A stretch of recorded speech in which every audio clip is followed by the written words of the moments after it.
if he's able to get 2 strikes on these Yankee hitters, is to move the ball around the periphery of the strike zone and not throw it right down Broadway. All right, so the Reds will stack them up with Mike Leake going in Game 1. We'll see Johnny Cueto under the lights later tonight, and both games come your way on Fox Sports Ohio.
Great American Ballpark. And what about the weather? Let's check in with Jeff Crate.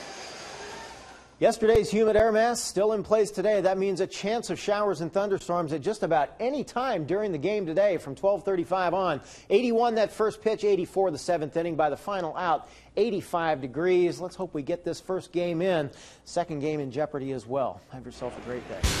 Let's take a look at the Yankees starting lineup for Game 1. Brett Gardner is in left field. Curtis Granderson in center. Nick Swisher in right. Robinson Cano is at second. Jorge Posada, his first start of the year at first. Eduardo Nunez at short. The latter third of Ramiro Pena, Francisco Cervelli, and Freddie Garcia is on the mound. And starting it for the Reds in Game 1 is Mike Leake. Well, he's on some kind of a roll, Mike Leake is. He had his 3-game winning streak stopped his last time out. That was against the Toronto Blue Jays, but he pitched pretty well in that ball game, losing only 3-2. And Leake, when he adds and subtracts and uses his pitches on the outside of the zone, he can be a very tough pitcher.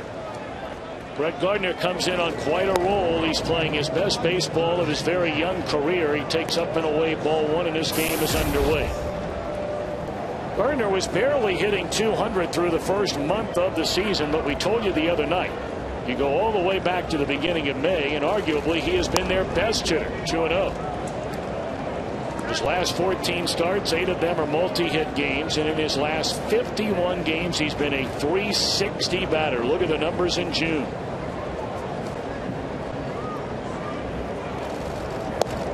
And Leake starts in 3-0, and Gardner is a one guy in this lineup, although his stolen base percentage is not good at all.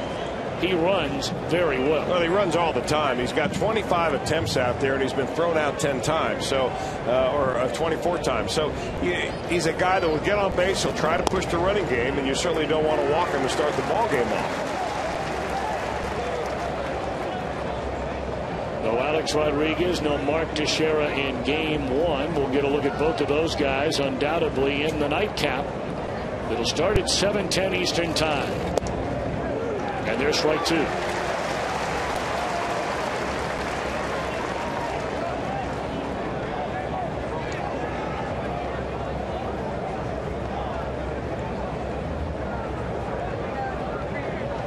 Three-two pitch, and it's on the ground. Phillips to his right will throw out Gardner. So a good comeback for Leake. Take a look at the Reds on defense presented by Ford.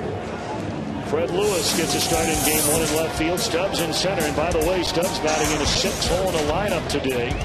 Roland, Renteria, Phillips, and Votto along the infield. And a battery in game one of Leake and Ryan Hannigan. Here comes Curtis Granderson.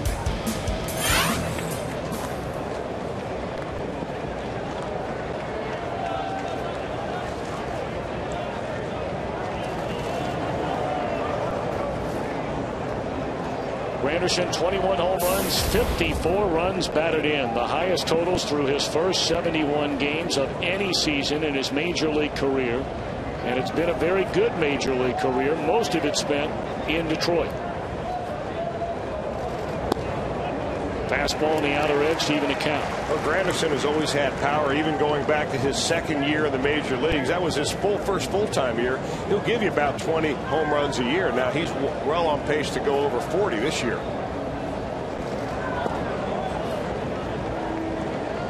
And really one of the reasons you may say that is because normally in the lineup with Joe Girardi writes Teixeira in there and Alex Rodriguez in there, you've got to pitch to Granderson. And that's one reason why his power numbers are up, because he's seen a lot of fastballs. 2-2 on Granderson. Ted Barrett behind the plate. Lance Barrett at first base. Crew chief Tim McClellan out at second, and Marvin Hudson the umpire at third.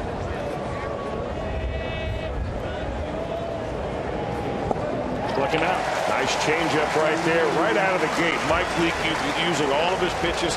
He's a guy that this year has thrown a lot more cutters than he has last year. He'll throw fewer fastballs, and he will use all of his pitches. That's a changeup. You see it's kind of a modified circle change grip, but the rotation of that ball like a screwball would go down and away from a left-hander. And boy, arm action like that, location like that, you couldn't have drawn it up any better.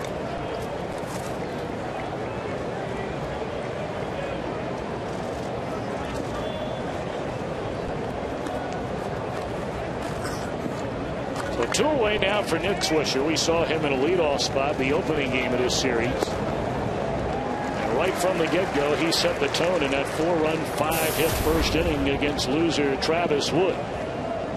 Swisher had a single into left field leading off the game. The Yankees only had one extra base hit. They did not hit a home run, and of course they lead the world in that category. 1-1 to Swisher. Of course, the Reds not only failed to get an extra base hit, the Reds also failed to draw a walk.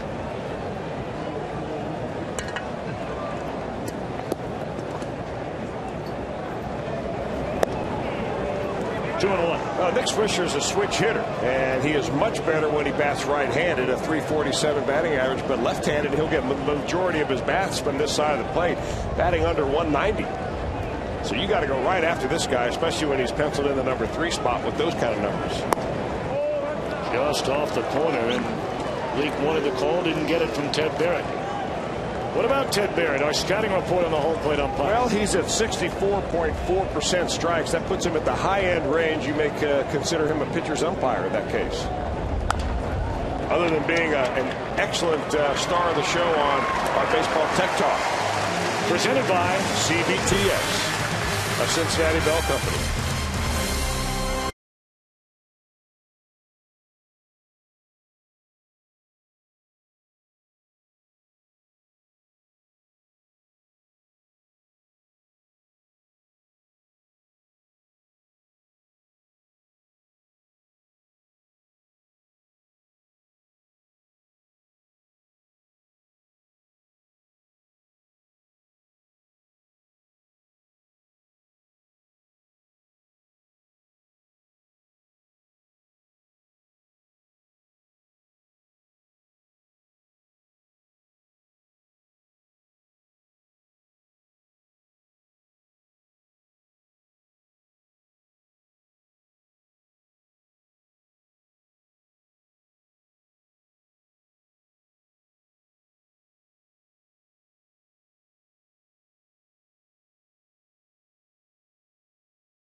by the Regional Tourism Network. Book your trip at CincinnatiUSA.com. And by Skyline, whenever you're feeling good and hungry, it's Skyline time.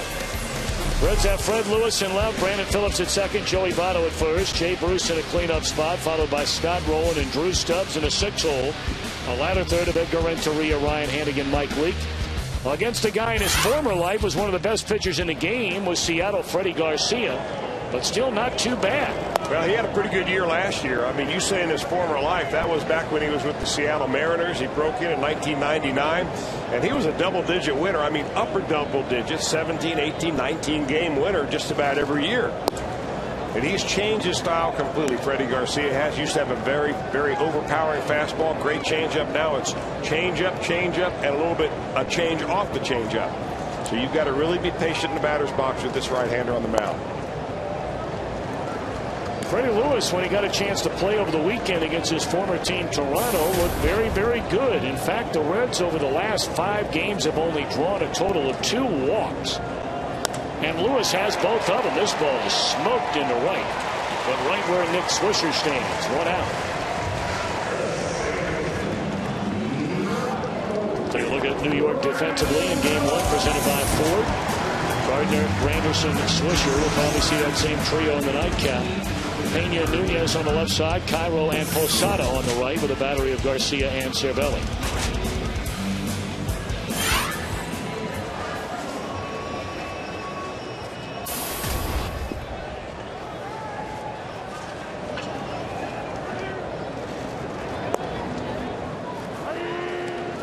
Strike 1 to Brandon Phillips.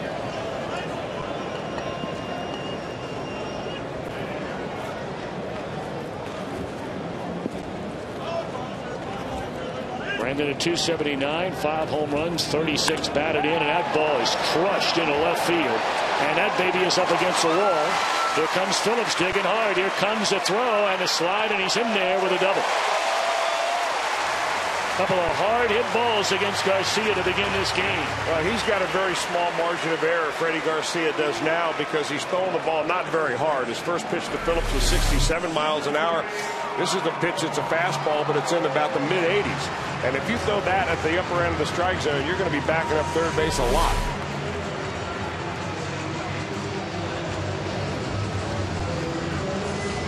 Well, I talked about it, Chris did at length. Monday night's game, how the Yankees have been jumping on top of teams early and often. We know the Reds struggles falling behind early, so they're trying to turn it around here in the first inning today. Now Joey Votto. Strike 1. You know, no batting practice ticket here today at the ballpark. They were trying to prepare the field after those heavy rains last night. But the way the wind is blowing and the way the balls look like they have jumped early on, this could be an offensive day.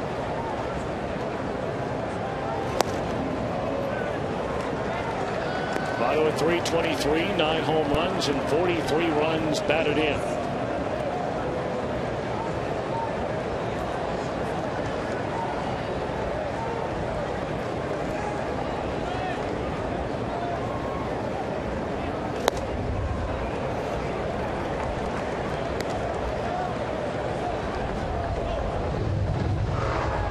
The lights have already been turned on. A mostly cloudy day we have here in the Queen City.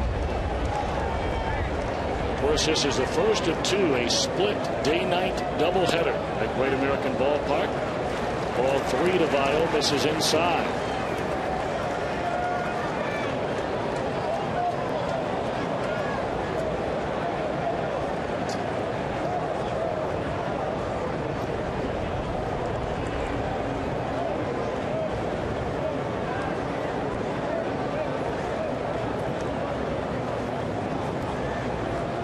Balls and a strike. Phillips a runner at second, 1 out. And there's ball 4, and the Reds have 2 on for Jay Bruce.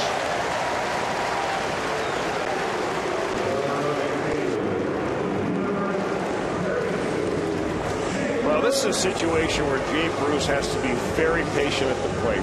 Freddie Garcia does not have the stuff to get Jay Bruce out, but what he does have is the ability to throw a pitch and let Jay Bruce get himself out. If you're over anxious, you're going to be way out ahead of the ball, roll over it, and you're going to run into a double play. Jay Bruce has to sit back and wait, try to stroke the ball the other way. 2 on, 1 out here in the Reds' first inning, and here's a pitch up and away, ball 1. Well, we know about Bruce. He had the monster month of May. In fact, the best month of any player in the entire league. See his numbers with runners in scoring position. But so far in June, Bruce has been just a .238 batter. He hit .340 during the month of May, and he has just 4 runs batted in here in June. That's on the outside corner to even the count. Well, you know, those numbers, Tom, that we're looking at right now are very much like his career numbers. I mean, he gets very hot and gets very cold. That is indicative of a young player. You have to remember that Jay Bruce is only 24 years old.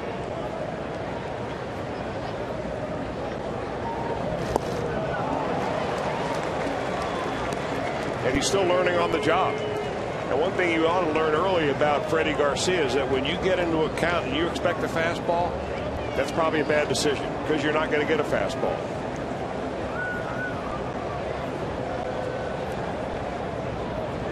Phillips and Votto aboard with 1 out here in the Reds' first inning, and a 1-2 pitch is swung on and missed, and Bruce is gone. A big out right there, back-to-back off-speed pitches. We talked about Garcia's changeup. He'll throw it the same spot that Mike Leake did to Curtis Granderson. That's a splitter. He takes down his fingers and he splits them apart, and then he pronates his hand and kind of turns it over a little bit. It has a little bit of a screwball action. And our Performance Honda Exmo look at a strike 3 swing and miss by Jay Bruce.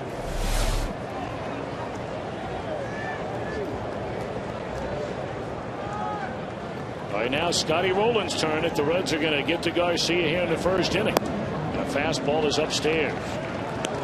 Rolling at .257, has swung the bat much better of late. 3 home runs and 28 runs batted in. Rowland has an RBI as 6 of his last 7 games, a total of 8 runs batted in total. And extra base hits in 6 of his last 9 games. 1-1.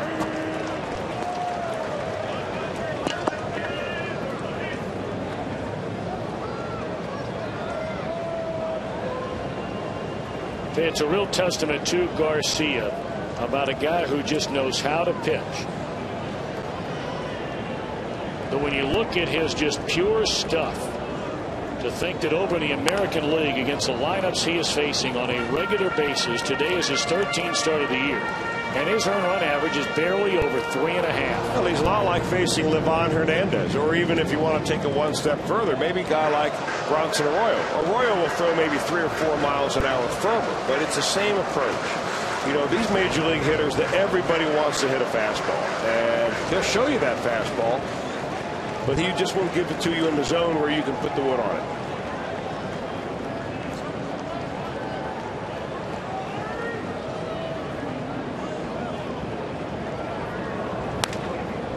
Broken bat, roller foul. Well, broken bat because that actually hit the Q-tip part of the bat. Way out on the end right there, and it splintered to the end. That's how far Scott Rowland was out in front of that pitch.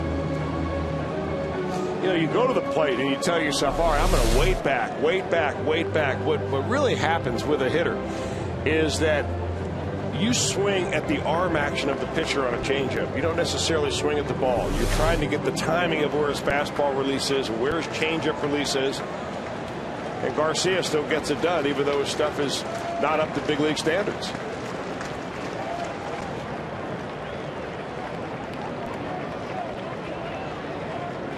1-2 on Scotty Rowland. High fly ball, playable and left. The Reds are going to miss a golden chance in the first inning. We're scoreless at the end of 1.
by Elk and Elk, serious lawyers for serious injuries. Call 1-800-ELK-OHIO. Getting the leadoff man aboard to start an inning. Yeah, not only the leadoff man in the ball game, like a Drew Stubbs top of the lineup, but the guy that starts the inning is so important. You get on base, you dramatically increase your chances of scoring a run. And quite frankly, the Reds in the last week lowest in Major League Baseball. A 189 on base percentage. Drew Stubbs dropped to the number 6 hole, and Freddie Lewis in that number 1 spot today. The Reds need to get him on in order to get him over and then get him in. Roller off the end of the bat on the first pitch to begin the second inning, and that takes care of Robinson Cano.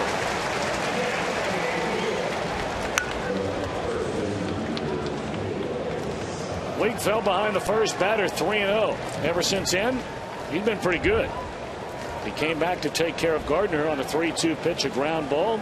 Struck out Granderson, got Swisher on a weak ground out, and Cano to begin the second inning. Here comes Jorge Posada.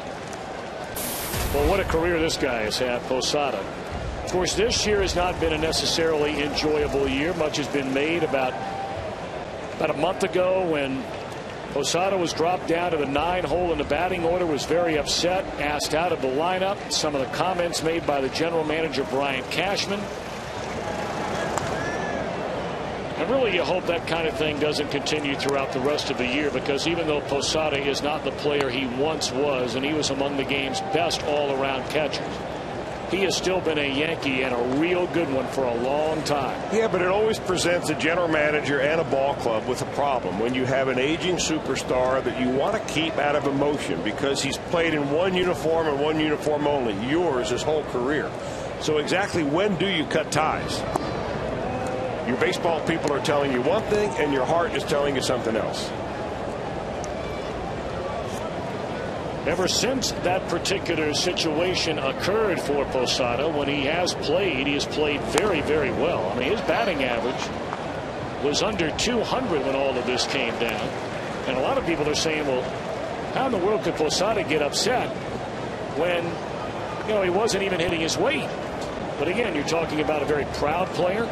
Has been a classy guy and a great ambassador to the organization for a long time, and certainly he has to understand that the end is getting closer and closer and closer to his career. Well, and the other thing you have to wonder is that if you've got a team with a payroll of $200 million and your DH is hitting 220, that's not normally indicative of a team that spends big bucks.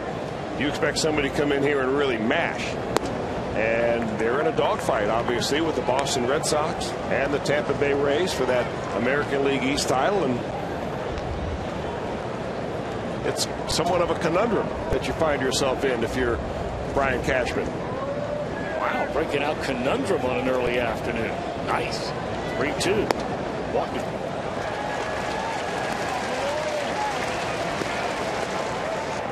Right now on FoxSportsOhio.com, you can chat live with our Hall of Fame baseball writer Hal McCoy. Plus, what are the reasons behind the Reds' June run scoring swoon? Presented by 1-800-SAFE-AUTO and SafeAuto.com. First base runner against Leak comes with 1 out here in the second inning, and now Eduardo Nunez playing for the injured Derek Jeter.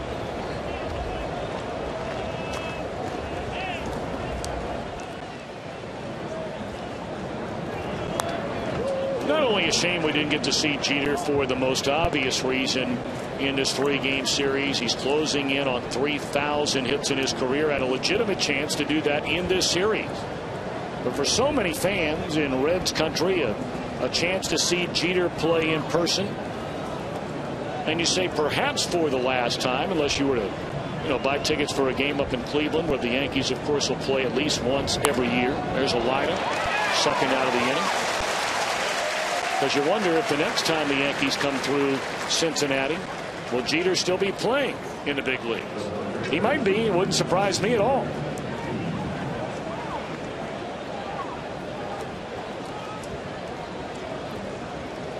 Well, let's hope that the Reds don't have to wait until the next interleague series to see the Yankees in Cincinnati. Well put. We were talking about that with the producer of Reds baseball, who of course a longtime employee of the New York Yankees and the Yes Network, Christian Roberts, that came very close through his time spent there in New York with the radio broadcast team of the Yankees, John Sterling and Susan Waldman. There's strike one to Ramiro Pena. We were talking to Susan during the pregame show interview today, and we both agreed, let's reconvene in October.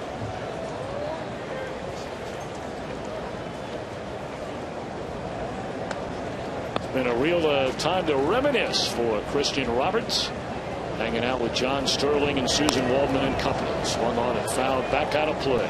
0-2. Now the Yankees have fans everywhere.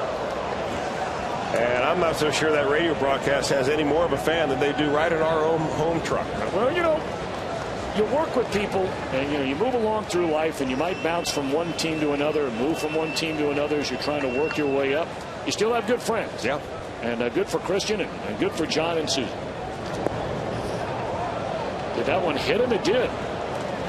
An 0-2 mistake there by Leake hits Pena, and it will move Posada into scoring position.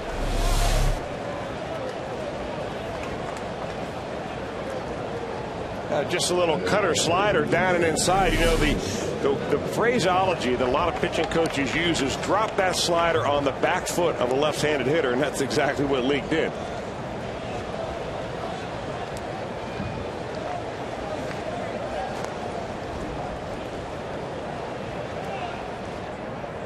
So now a 2-out threat for the Yankees thanks to a walk and a hit batter.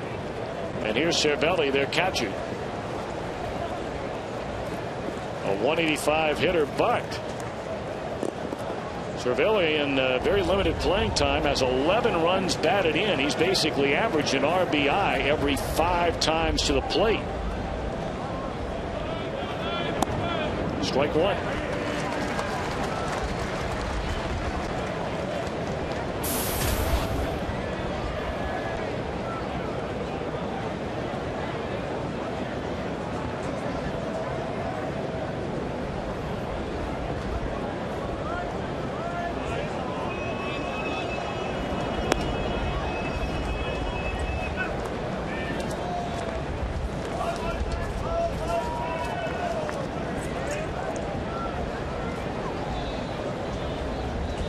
Cervelli has not played in the last 5 games. He was getting some playing time when Russell Martin, their regular catcher, was bothered by a sore back for the better part of a week.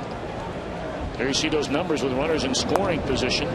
Check swing and a miss, and Leake has him around the neck at 1 ball and 2 strikes. Well, he's still a young guy, only 25 years old is Cervelli, and he's had experience in 4 different major league seasons already.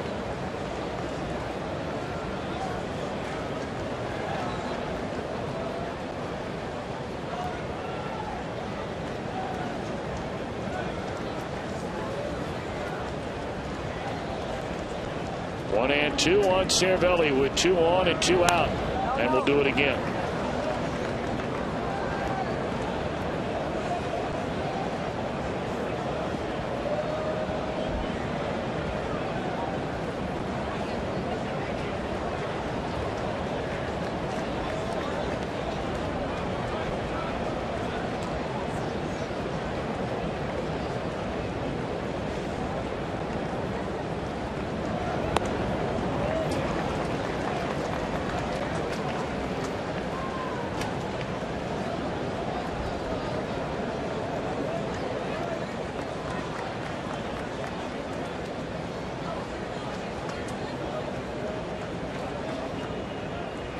Two and 2 on the Yankee catcher with Posada the runner at second base. Pena leads over at first. Votto plays behind him over there.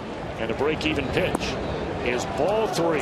Well, you're going to go 3-2. The runners will be off right here, but it doesn't necessarily mean that Cervelli's going to get a pitch to hit. You've got the pitcher, Freddie Garcia, in the on-deck circle. And worst-case scenario is that you walk Cervelli and you get the pitch to the opposing pitcher, who has not hit a whole lot, especially recently.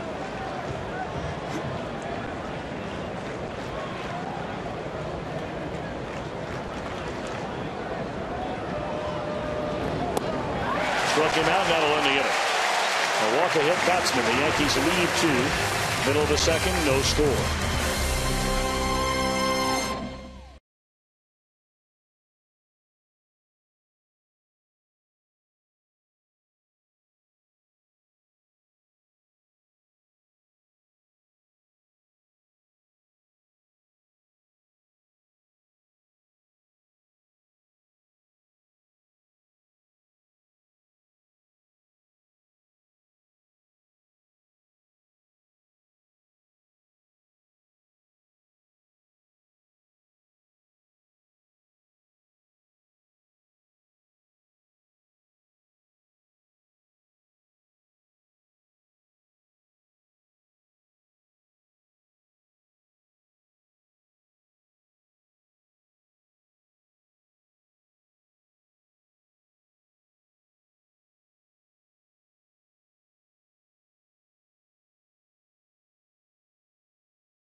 Russ Doyle of Cincinnati, who currently drives a 2005 Sienna, will win the beautiful new Tundra on display each and every day at Great American Ballpark. And you can register for your chance to win it and an upcoming game by stopping by your Cincinnati and Northern Kentucky Toyota dealers.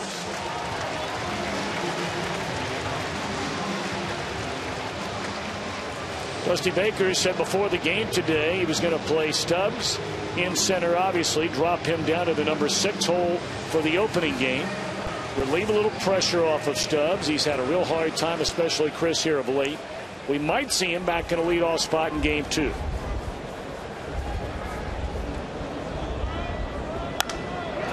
High fly ball on the first pitch into right center field. Leave him in that 6 hole. What a play out there made by Swisher. Wow. What a play for a guy who's not known for his defense.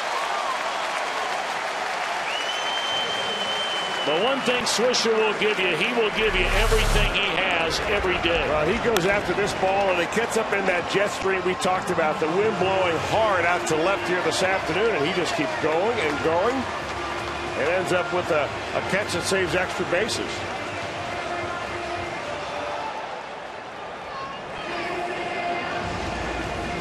Swisher, a very versatile player. He has played everywhere in the outfield during his major league career. He's also played first base.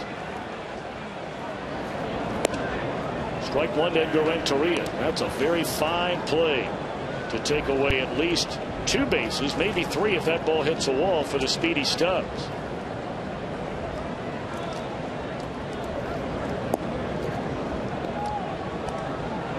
We understand the Reds have made a roster move, and we're going to bring you up to date on that. And check in with our man on the spot, Jim Day, here in a moment.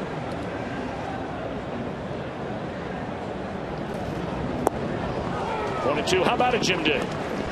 Well, guys, one of the dominoes fell. We said the Reds had some pitching decisions to make before the game. They optioned left-hander Travis Wood to Louisville, reinstated Sam LeCure from the disabled list. With 2 games today, they need 2 long men in the bullpen. Your natural assumption is that Homer Bailey, if he returns, will be Sunday in Travis Wood's spot. So one of the dominoes has fell. Well, we certainly expect to see Travis Wood in the not too distant future again. A big part of the Reds' future is a young left-hander. Well, you know, so far what the Reds have done this year, they've sent that Edinson Volquez, got a better product upon his return, and the same thing for Mike Leake.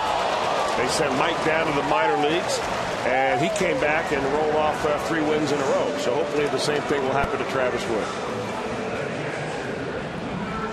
A couple of good plays defensively for the Yankees here in this second inning. One by Swisher and that one by Garcia.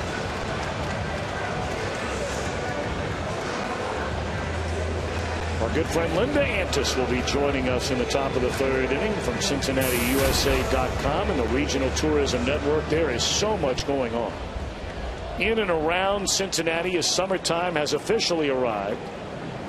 We're going to talk about what's happening July 4th weekend. You know all about the big Paul McCartney concert coming right here to Great American Ballpark in August. Got the NASCAR race over in the Commonwealth right around the corner. That and so much more.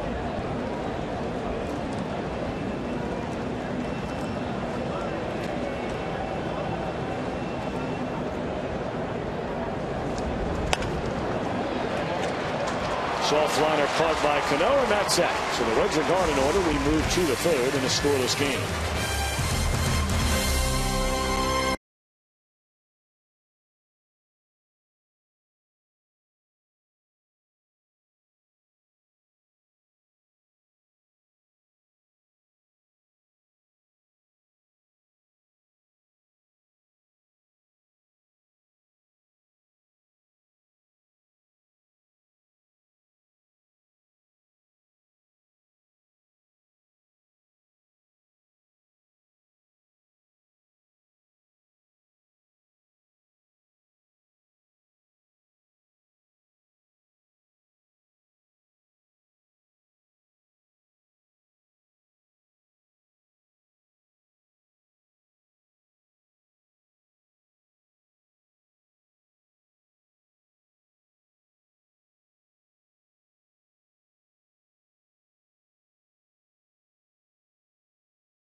here, and then a 7:10 game tonight. Linda Antis from CincinnatiUSA.com, the Regional Tourism Network, once again joining us. How are you, young lady? I am so excited to be here, as always. Let me fix your microphone for you. Okay. Everybody wants to hear Speak into the microphone, yes. Absolutely.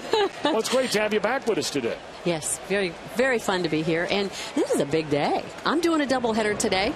Just like you. Well, you going over to the radio side today? Yes, but I'm also coming back tonight for the game. Are you really? Yes, my husband was born and raised in New York, so he has to see the Yankees tonight. Well, then he's sitting in the upper deck if he's still rooting for the Yankees. He's not. He's a Reds fan now. Okay, all right. Now, we got a lot to talk about, and I know Chris has a number of things he'd like to talk to you about as well. Linda, great to see you again. Good to see you, too, Chris. You think Chris was last time we were handsome with the sunglasses on or not on? What do you think, Linda? There's a come backwards to the mound. Hey, listen, I think the sunglasses are important today. A little bit of squinting going on here. All right. What were you going to say, Chris? I was going to say, last time you were in the booth, Linda, you spent so much time with Tom, I felt like the fifth wheel over here. But I wanted to welcome you back because we really enjoyed your visit. Thank you. Well, I always love being here because we love the Reds. All right, the next time we are home will be officially the 4th of July weekend, even though the 4th of July this year is on a Monday and the team will be out of town. But for that weekend, it's a 3-game series against Cleveland, and there's a lot going on, right? Yes, the Ohio Cup, first of all, right? Absolutely. The Ohio Cup, 3-game series against the Indians. Reds need to sweep that thing just to tie, by the way. Absolutely, I know. And they will. We've got to have that happen. Now, for folks who want to come in for the 4th of July, there's so much going on in and around the area, but you guys also have some ticket packages available for that particular weekend. We do, and it always begins with the Reds half-price package. So check out CincinnatiUSA.com. And, Chris, last time I know you had it up on the screen. Check it out. We've got a new reimage site. And the Reds package is one of the most important. We also have a zoo package, very important. If you book your hotel room, you can come to see the Cincinnati Zoo with tickets. And Zuri, remember we talked about baby giraffe last time? Her leg is healing, so she's healing up, which is great. The Night Hunters exhibit is a part of the zoo. And then, of course, we have some really awesome things that I know you guys had talked about enjoying. The Penguin Palooza at Newport Aquarium, which is right across in Cincinnati, USA. I was on your website the other day because I was going to take the kids down to the aquarium the other day, and now they actually have a penguin parade at 9:15 every morning, right? Yes, they do. Okay. That's what's wonderful. The aquarium is, of course, part of the wonderful Newport on the Levee experience area. That's a wonderful destination on the southern side of Cincinnati, USA. But also, one of the most important things we always tell people about is Fountain Square, free fun. Everybody loves the word free, right? Oh, yeah. We like free fun. Nice play by Brandon. It looked like Gardner beat him to the bag. Well, Mike Leake just a little bit tardy getting over there. He thought that maybe the first baseman, Joey Votto, was going to glove that ball on a fly. It didn't have to go, so you stutter step off the mound. Not like Leake to do that because he's one of the more athletic pitchers you'll see. Let's check him out now. He sees it happen, and then he kind of stutter steps over there. Good thing that Brandon's behind him, but Brett Gardner boot scooting it down the line, gets an infield hit. The first Yankee hit today against Leake. And there you got to look. A step tardy getting over to the bag, and with a guy like Gardner running, forget about it. Red, white, and blue ash. Blue ash has become a great area of town during the summer. Absolutely. For concerts, especially a lot of folks. You know, I mean, you and I and Chris, I mean, you know, listen to a lot of the same music, and this year, Kenny Loggins is going to be up there. I am so excited. Kenny Loggins, one of my faves, and I'm sure a lot of our contemporaries will enjoy it. But Red, White, and Blue Ash is a wonderful festival in the northeastern part of Cincinnati, USA. Very, very exciting, and again, a lot of free fun over that holiday. Let's talk about one of the really big events that happens after the homestand, and that's happening at the Kentucky Speedway. Yes. And I think you are a fan, correct? Well, I know Chris is a big fan, especially being over in the Commonwealth. But my sister works over there at Kentucky Motor Speedway, and she was telling me the other day, Linda, they have sold tickets to a person representing every state in the United States of America. That is terrific. So the first ever Cup race they're going to have here at Kentucky Motor Speedway. It's exciting. And it's over 100,000 seats, you know, because they expanded. So it's a brand new venue or an expanded venue. This is a wonderful world-class event and almost sold out. But there's also some fun things going on both Thursday and Friday night. And we have a special deal on our website for the Thursday and Friday night events. So check out CincinnatiUSA.com. for the special offers on the Thursday, Friday events connected to the Sprint Cup race. I imagine, Linda, with 100,000 people being down there, that a lot of the people spillover are going to have to stay in Cincinnati, do hotels. And, you know, if you're not going to go to every event down at the Speedway, there are things to do here. But now what if you're an outdoor kind of guy like me? What is there to do outdoors in Cincinnati? Oh. You know, canoeing, biking, hiking. Are there some things that we can check your website out and find out about? Absolutely. In fact, let's talk about this weekend. There's a very important event. It's tied to one of our legacy attractions here at Coney Island. It's Paddle Fest. It's the 10th anniversary of Paddle Fest. It's the country's and the world's largest Paddle Fest event right here in Cincinnati, USA. That's interesting, because I think Tom Brenneman could use a good paddling. It's the 10th anniversary, as you mentioned. Now, it is the largest canoe and kayak paddling event, as you mentioned, in all the Midwest. But for somebody who doesn't know really what it is, you go down there and you do what? Well, there's all kinds of kids' outdoor activities, but it's literally people getting in their own canoes and kayaks and racing from Coney Island down to the heart of the city. Nice. So it's a huge, huge event, and it showcases one of our wonderful assets, the Ohio River. And for those people who don't know, the river flows in that direction anyway, right? It does, it does. And if you want to paddle upstream, there's some other really wonderful things you can do. BB Riverboats. It is our legacy activity right here on the riverfront. And BB has these wonderful tours. You can take dinner, excursion, or lunch cruise. And you can see the sights, but enjoy a wonderful meal. And it's a beautiful, what I call paddle wheel rambler. And again, part of the history and legacy.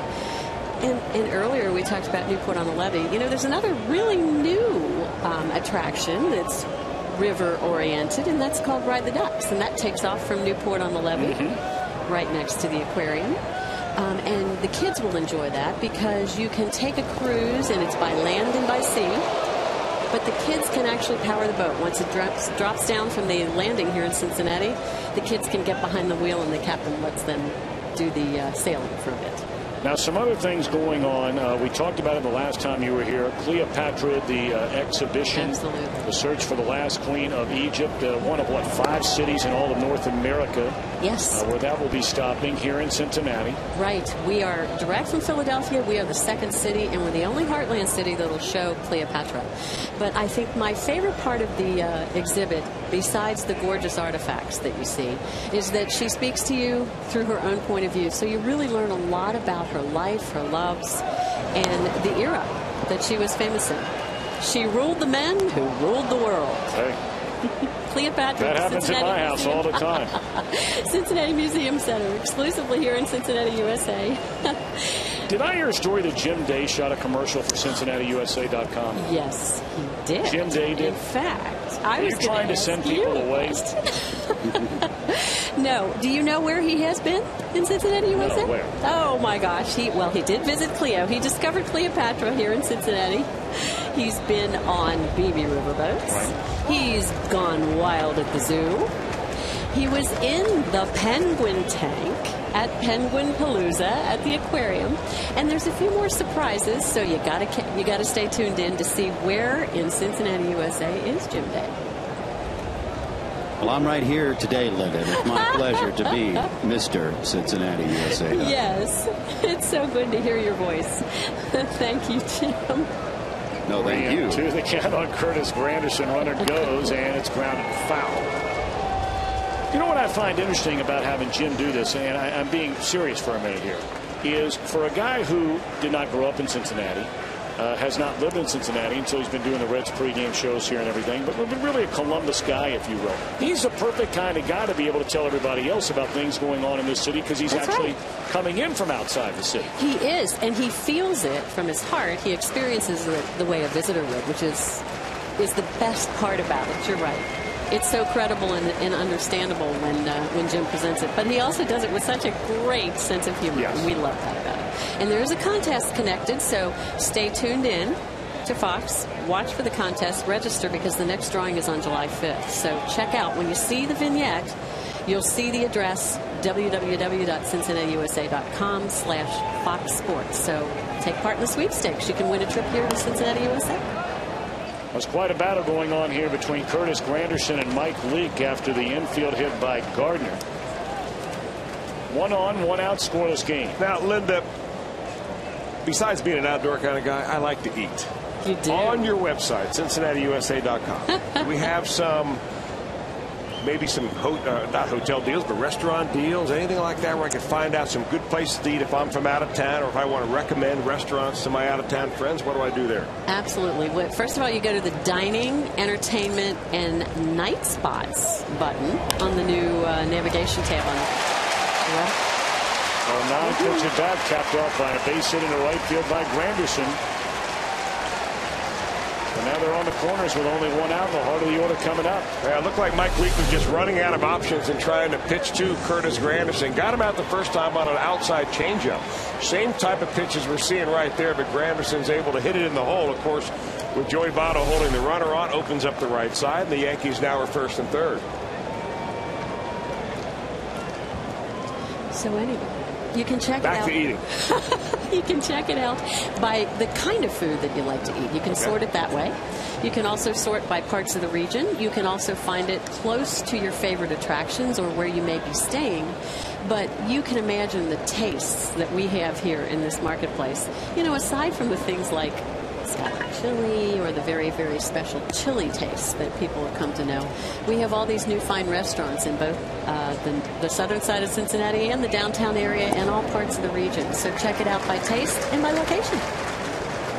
Well, one area of Cincinnati I don't think enough people get to, and Chris and I go up there all the time. I've been going up there for 25 years, but I think one of the great secrets, and it shouldn't be a secret, of Cincinnati is Mount Adams. Oh, my gosh. Love That's it. the best spot in the town.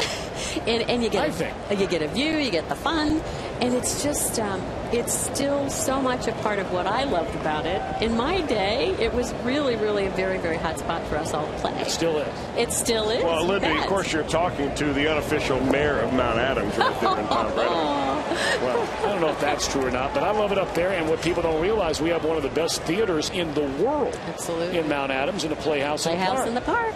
Won the what do they give away? It's not an Emmy. What is that? A Tony Award. A Tony Award. 2 years in a row. 2 years in a row. Yeah. Theater in the round, beautiful. See, I'm not just a pretty face up here. You are. Right, you got You certainly are not. I'm not going to go there with that one. But no, you're right. And Eden Park. In fact, we talked about the butterflies exhibit at Eden Park, which is right near Playhouse, the Crone Conservatory. And this is the final weekend for that. So get up there and see the butterflies of Brazil. Well, Mike Leake could use a double play right here. What do you think? There's no doubt about that. A few butterflies floating around in his belly right now after the Yankees have him on the corners with only one out here in the third inning. This is an amazing game. Before I let you get out of here now, the two things that we've heard so much about here recently, the big Paul McCartney concert here at the ballpark. That'll be in August. Yes. While the Reds are out of town. Anything you can tell us more about that we don't know yet? No, I think, again, tickets are still available for that, and it should be awesome. I mean, I think people have been really going after them, and the season pass holders for the Reds have, got first dibs. But I think there's a few seats available, as far as I know. There's another wonderful event mid-July, very important event, called the 1 Year Out celebration of the World Choir Games. And it's happening on Fountain Square. It's a free event. It's going to give you a taste of what's coming in July of 2012. It's a huge deal. It is a huge deal. The world's coming to Cincinnati, USA for the first time. And first time in America it's coming to Cincinnati. It is a celebration of choir music from all over the world, all different types of genres. But you'll get a taste of it if you come July 11th between 11:30 and 1:30 on Fountain Square, a free event. Drew Lachey, Dancing with the Stars host. There'll be all kinds of surprises. Still 1-2 on Swisher with runners on the corners and one out. All right, July 11th. So anything else we missed? Probably a few things, but you know what? CincinnatiUSA.com will cover them all. So log on to CincinnatiUSA.com. Well, Tom wanted to ask you one more, and he was probably embarrassed because we talked about it at length before the game today. The butterfly exhibit that is here. She mentioned the Brazilian butterflies over at Crone Conservatory. Now but the life of butterfly is only a few weeks long. I guess they figured out a way to just keep them coming all summer long. Is that right? I have a feeling that the exhibit has been the length of time that is probably the lifespan of a butterfly. It was interesting and it does because when this they had the butterflies from China, I think it was last year. Yes. And they cling to you. But they have like 3 or 4 doors they make you go through before you get out the door. Because if any of those particular butterflies, as that one's in the dirt and it's 2 and 2, if any of them go outside, I was fascinated by a story. I'm being serious when I say this. If they went out and would breed with a butterfly here in Cincinnati, or a butterfly known to the entire country, you could cause a rash of death among the butterfly population if they got out. Now, I don't know if that's true for the Brazilian butterflies or not, but I thought it was quite fascinating. And you're right, Chris, that's what they do. They're in there for that amount of time, and then the exhibit's over. Is that right? You bet. But a beautiful exhibit, and this is the last weekend for it. So I'm sure we got a few Yankees fans who might be watching or listening today instead of being here in the ballpark. Check it out. They get one. Throw to the plate is too late.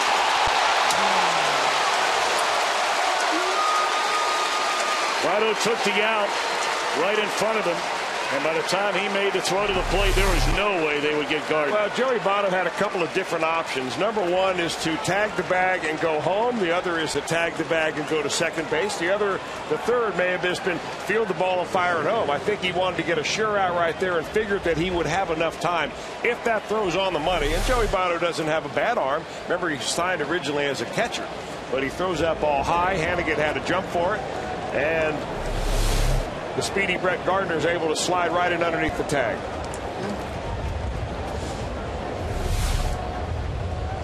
All right, so 2 away in the inning, and here's Robinson Cano. He bounced out to Leake his first time up. Well, Linda, thanks so much for coming by today. Thank you. It's always a pleasure and great fun to be with you today. And have fun at the game tonight with your husband. Oh, yes. Absolutely. Thank you. All right. Thanks, Tom. Linda, you're coming back Chris. again sometime, right? Yes. All right, good. Absolutely. She smells good, too. Not only nice, but smart. That's me. And it's definitely not you. I sit here every night. It's definitely not you. Linda, thanks again. Thank you. Linda Antis from CincinnatiUSA.com. Log on to CincinnatiUSA.com for everything and even more that we were unable, unfortunately, to touch upon here today. What a delightful lady she is. She certainly is. We're very lucky to have her right here in Cincinnati, Ohio.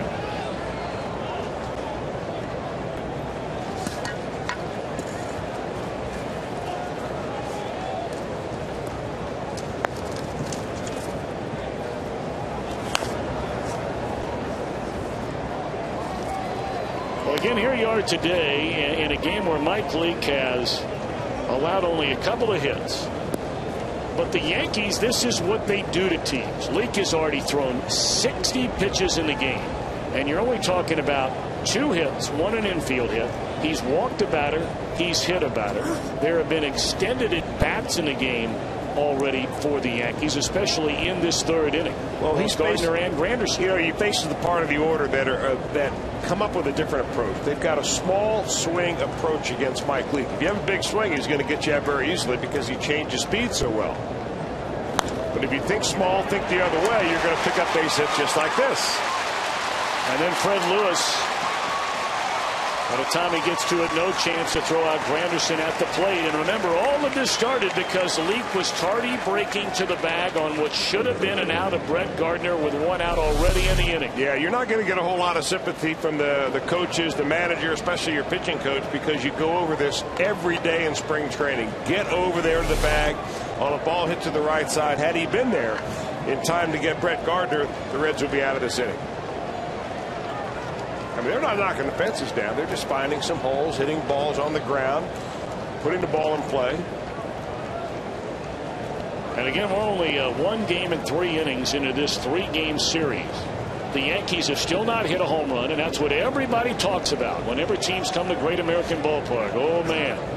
Here comes a team. They're going to knock the cover off the ball, and they're going to be launching into the moon deck and launching into the sun deck. Well, that's not what the Yankees are doing. They have 1 extra base hit in this series. And they have scored 7 runs in 1 game and 3 innings.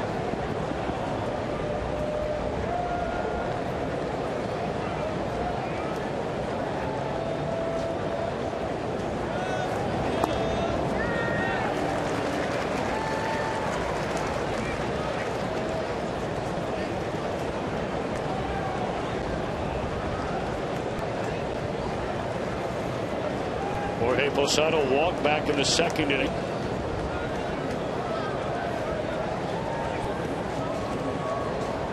Behind in the count this time, 0-2. Leake throwing him strikes. And that one just off the inside edge.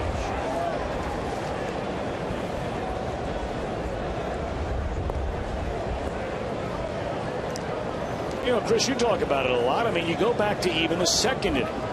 And, you know, you made a point in between innings about, you know, the guy on the mound doesn't know what a player's batting average is necessarily on the other team or what kind of year he's having. There's strike 3 to Posada. We'll talk more about this in a minute. You walk a guy hitting 220. You hit a guy batting 190. And then the next inning, it rolls over to the top again.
They're intimidated. I think people really get up to play us. I think they enjoy it. I think they enjoy the challenge. I think they love coming to New York City where it's alive every day. And the ballparks that we go to on the road, a lot of times we fill it up and make it a great atmosphere. Our Geico Direct quote from Joe Girardi. We certainly thank him for sitting down with us prior to the game. And, you know, look, I mean, you heard from him if you saw that interview that was in the pregame show. You know, we asked him about the demands of being a Yankee manager. And he talked about, you know, the media coverage is what you would expect it to be. You know, with all the newspapers, not only in New York and the electronic media, but, you know, they come from Connecticut, they come from Jersey, they come from that entire area. And the following the Yankees have, and then you throw in the national press, it's just off the charts. And the demands on his time. You have to be very, very schedule conscious and time efficient. And he's an organized guy, Joe Girardi. And you have to be very measured in your words, too, because whatever you say in that press is going to be twisted, misconstrued, written out of context. It's not an easy job from that standpoint. And then probably the most fun and the refuge he gets from all the press attention is actually when the game begins. He probably can't wait until 7 o'clock when he finally can get in the dugout and be around baseball people. Well, if you missed that interview, we'll have it for you in Reds Live, the post-game version as well following this game. 3-2. Meanwhile, to Mike Leake leading off the Reds third with the Yankees in front. That ball's in the air, straight away center field. Will back up Granderson, but he's there, 1 out. Reds missed a scoring chance in the first inning. They had a runner at second with 1 out. Votto then walked, but Garcia struck out Jay Bruce and got rolling on a fly ball to left.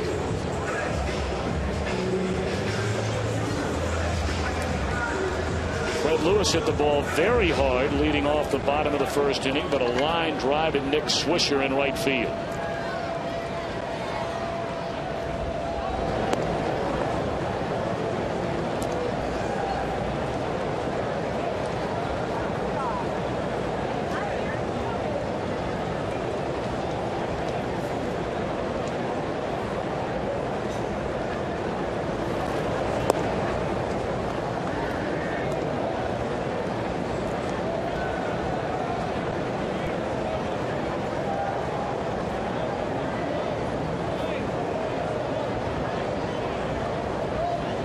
1-1 to Freddie Lewis. And a weak roller to the shortstop. That'll be the second out of the inning.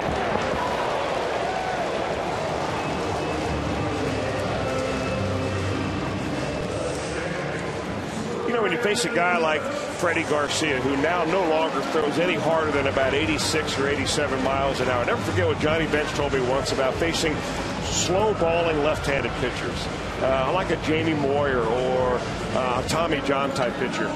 You have to go to the plate thinking slider speed. You don't even think about a fastball, because his fastball is the speed of most pitchers' sliders. And if you begin to get a mindset like that, you begin to shrink the difference in speed between his fastball and his changeup, and it's a lot easier to make an adjustment. But if you're thinking, uh-oh, I don't want him to throw a fastball by me and me be embarrassed by being blown away at 86 miles an hour, then you set yourself up for being fooled by that changeup.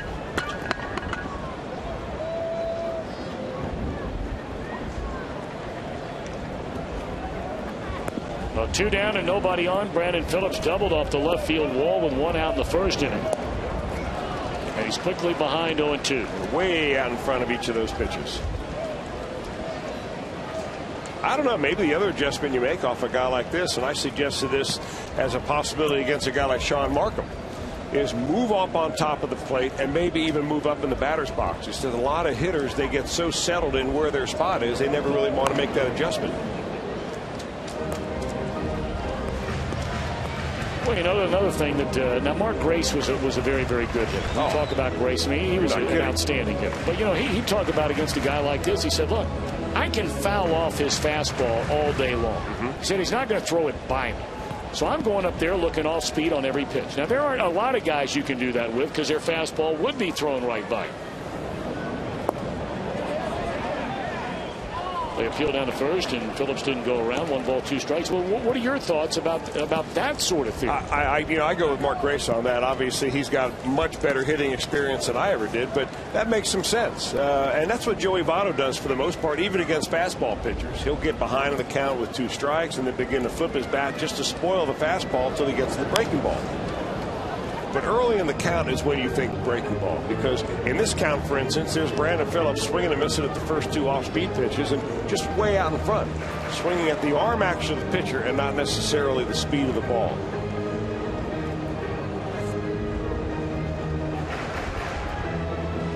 This crowd looking for something, anything to get excited about, and really that has been the story during this homestand against Toronto and so far against New York.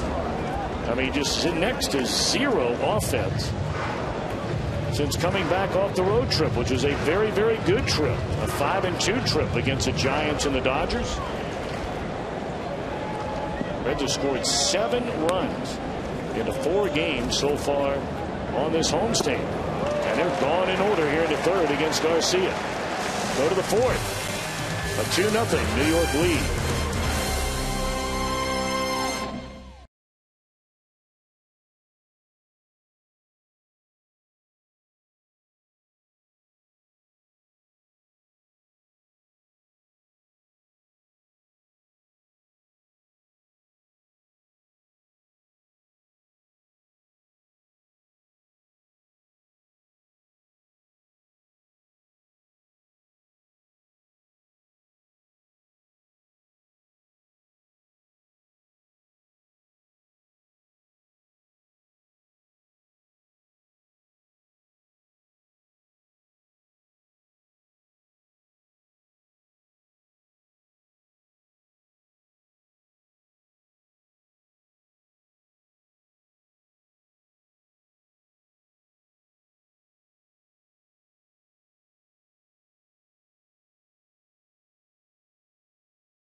military around the world. JTM Food Group. By your Cincinnati and Northern Kentucky Toyota dealers. By Geico. 15 minutes could save you 15% or more on car insurance. Geico.com or 1-800-947-AUTO. And by Blue Rhino. Ready to grill? Visit BlueRhino.com for a propane tank near you. 2 runs, 3 hits for the Yankees. They've left 3 men on base. No runs, 1 hit, 2 left on for the Reds. As we open up the 4th inning in this day-night doubleheader. Game 2 will start tonight at 7:10. And for those of you that may have missed it, as there's a ground ball by Nunez to his counterpart, quickly 1 out. For those of you that had tickets to the game last night, all you have to do is bring that ticket to the ballpark tonight. And you're in right where you're supposed to be sitting. If for some reason you can't come tonight, you can't exchange that ticket. And of course, all of that depends on availability. I understand the only series you cannot do a straight up exchange for would be the 3-game series against the St. Louis Cardinals that first weekend after the All-Star break.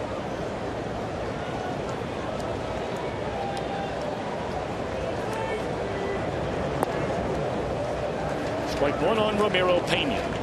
He was hit by a pitch, an 0-2 pitch in the 2nd inning.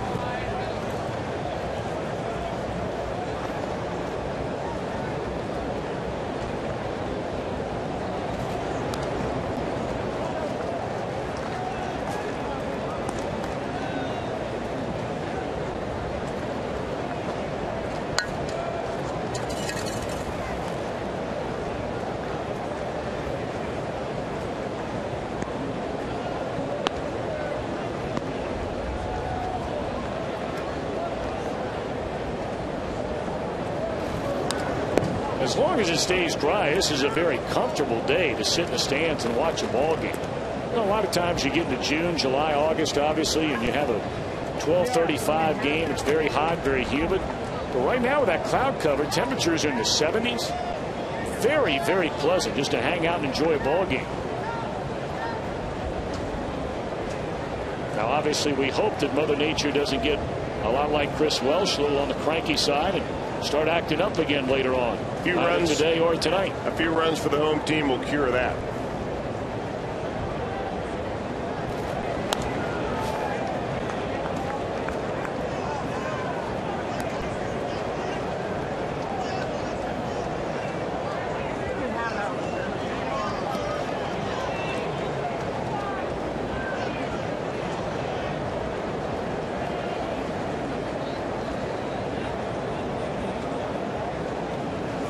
To pitch, and it's off the inside corner. 1 ball and 2 strikes.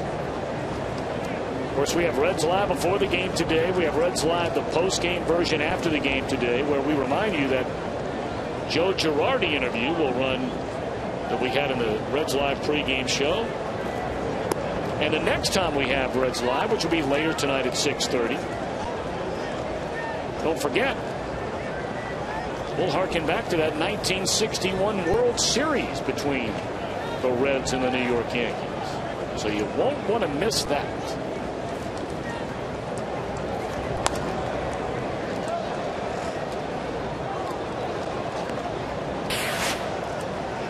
Before the game today, 6 members of that 1961 Reds team were honored on the field. Always great to see so many of those guys. Of course, Jim Maloney. Jim Maloney, I beg your pardon. Jim O'Toole, there he is. He threw out the first pitch before the opener of this series on Monday night. Well, here's another extended at bat by another Yankee batter. 8 pitches so far, and that was after Mike Leake got ahead in the count at no balls and 2 strikes. You know, it's really interesting because in Mike Leake's last ball game, it was a loss, but a well-pitched game by Leake against the Toronto Blue Jays. He did not have a batter in that ball game where he threw more than 5 pitches in any one at bat.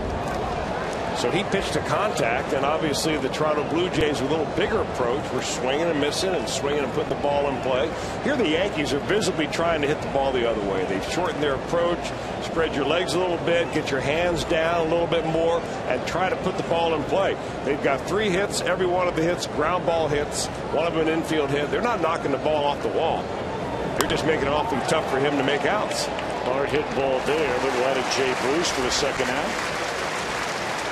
That was a 10 pitch at bat. And Leake is closing in on 80 pitches in a game, and it's not like he's going, 3-2 counts on everybody up there, but the handful of 3-2 counts, or at least 2 strike counts, have been 8, 9, 10, 11 pitch at bats. And it's somewhat of a makeshift lineup. I mean, 2 of their all-stars not in the lineup today. Mark Teixeira not in the lineup. A-Rod not in the lineup.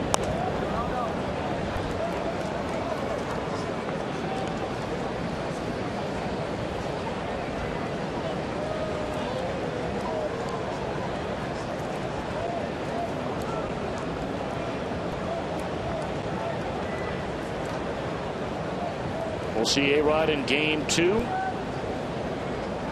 He'll be back in that cleanup spot playing third base. 0-2 on Cervelli, who struck out his first time up.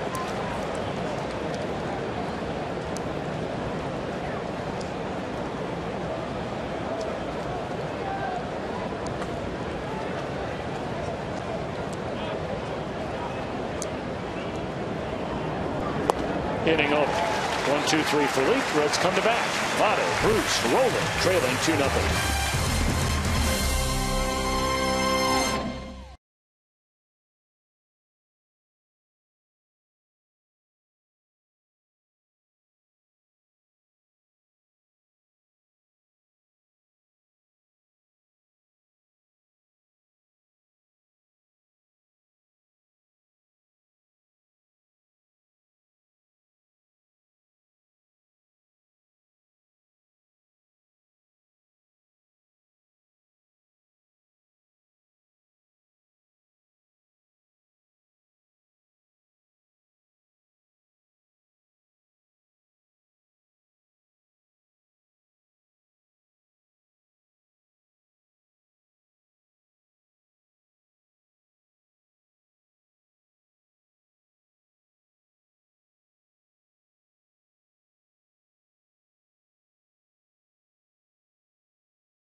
July the 3rd, be one of the first 10,000 fans 14 and younger and get a Bronson Arroyo plush doll thanks to New York Life. And cheer on the Reds. They take on the Indians in the battle for the Ohio Cup. 381 Reds, or visit Reds.com for tickets. Those are the only 3 home games over the next 2.5 weeks for the Reds. They go on the road to Baltimore and Tampa Bay, come back home for the 3-game series against Cleveland, and then leave for a big road trip beginning the 4th of July. 3 games in St. Louis, 4 games in Milwaukee leading up to the All-Star break, and then they're virtually home the rest of the entire month of July. All right, we'll see if this second time through the order the Reds can get anything going against Freddie Garcia. They had 2 on with 1 out in the first inning. But then Garcia struck out Bruce, got rolling on a fly ball, and the Reds have not had a base runner since the first inning. And there's a weak roller down the first. That is a foul ball, fortunately.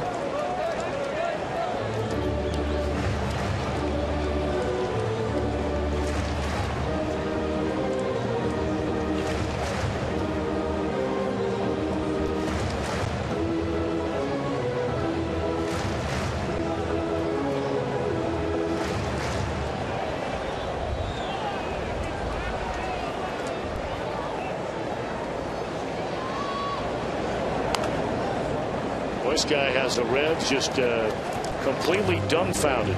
You know, you really have to give him a lot of credit because when he first broke on the scene, Freddie Garcia was a power pitcher. I mean, he threw the ball anywhere from 92 to 95 miles an hour. He averaged about 92.5 miles an hour when they first started keeping that stat back in the early 2000s. And he has lost about 7 miles an hour on his fastball, and he still continues to be funnel hitters and pitch well and strike out guys in the major leagues. He takes care of the reigning National League MVP right there with a real nice changeup. And Votto 0 for 1 with a walk.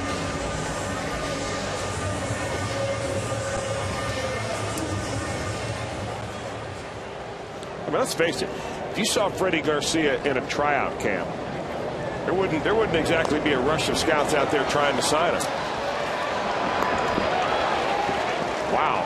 Boy, a cleanup hitter up there trying to bunt his way on in the 4th inning. 2 outs in the inning. Let's go to our AT&T trivia question. Wow.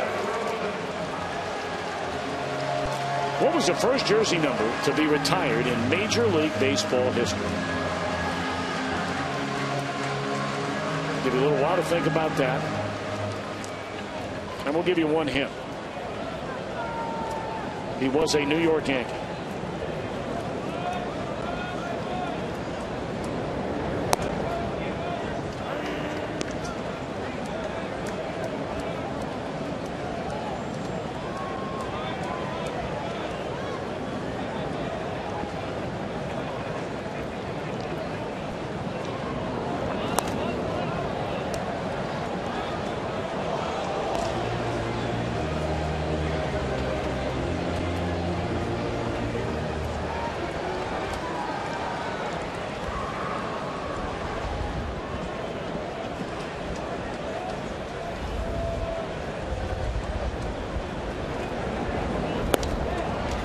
Freddie Garcia is just wearing the Reds out.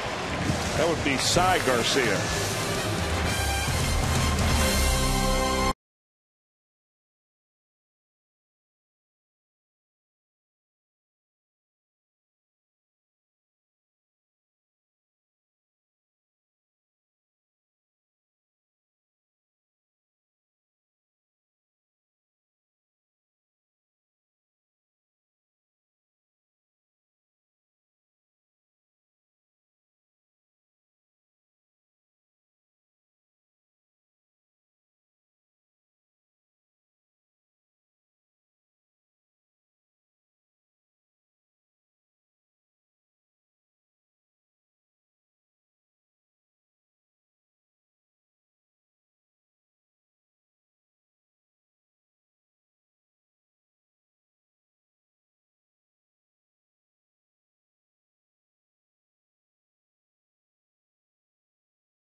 Penn Station East Coast subs. You can find a location near the Reds fan zone or behind section 413, I beg your pardon. Penn Station signature sub and authentic fresh cut fries. Great stuff here at the ballpark.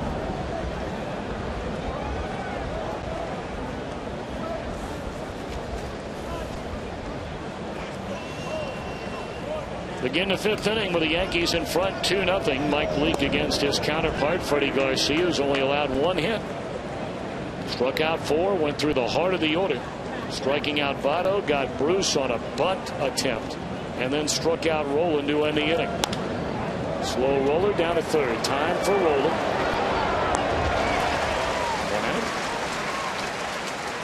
All right, time to answer our AT&T trivia question, Mr. Welsh. You've been on quite a run here lately. Well, you gave me a hint. It was a New York Yankee who has had his first retired number in baseball. It's also the first retired number in all of sports. And I happen to know the answer to that. Lou Gehrig, number 4. Of course, back in those days when they assigned the numbers to a baseball player, it was where they batted in the order. So Babe Ruth got number 3 and Lou Gehrig got number 4. I don't think there are very many people that know that. I did not know that. The Yankees have 17 players with their number retired. The Iron Horse, Lou Gehrig, who of course, now is known by so many people who are not sports fans or not baseball fans at all. Of course, after he was diagnosed what has become now known as Lou Gehrig's disease, or ALS.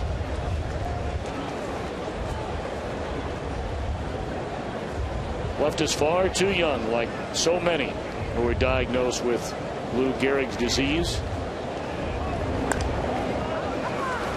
There's a weak pop-up by Gardner. And they're 2 away in the inning.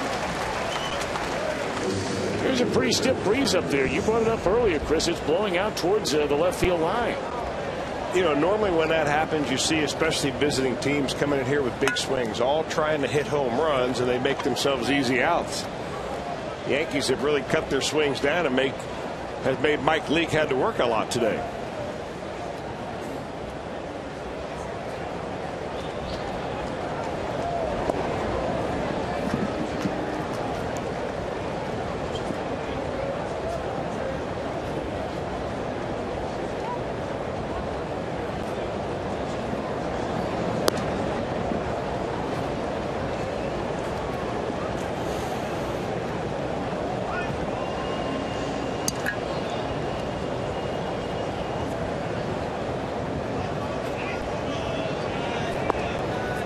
The inside corner, and it's 2 balls and a strike to Curtis Granderson, who had that extended at bat after Gardner reached on the infield hit in the 3rd inning.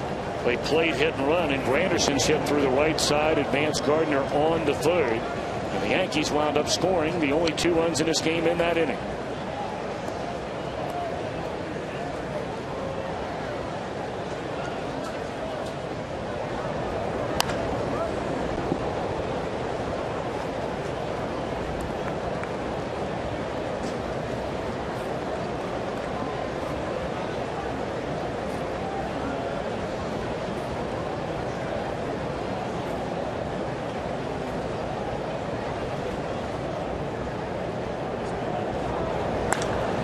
There's a high fly ball into left field. Backing up is Lewis in front of the wall. He leaps up to get it, which will end the inning.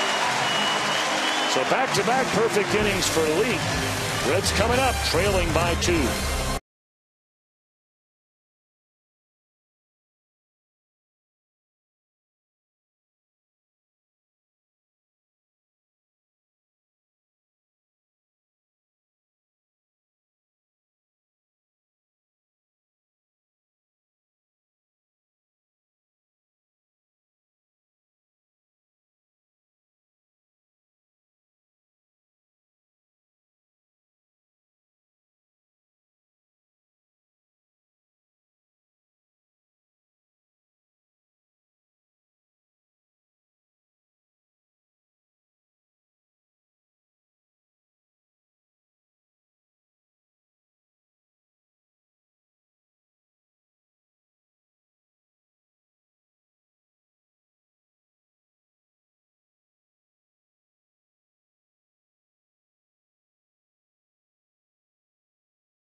Our Reds come to bat looking for their first base runner since a one-out walk in the first inning to Joey Votto. It'll be Drew Stubbs, Edgar Renteria, Ryan Hanigan. Stubbs sent Nick Swisher crashing into the wall in right center field, but Swisher made the play that was leading off the second inning.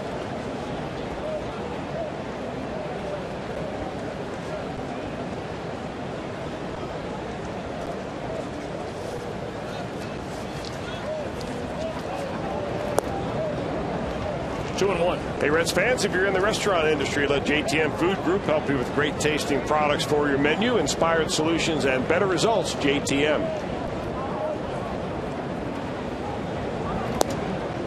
The Reds have had 11 different players bat in the number 6 hole this year. Today is the first time Drew Stubbs has been in that spot.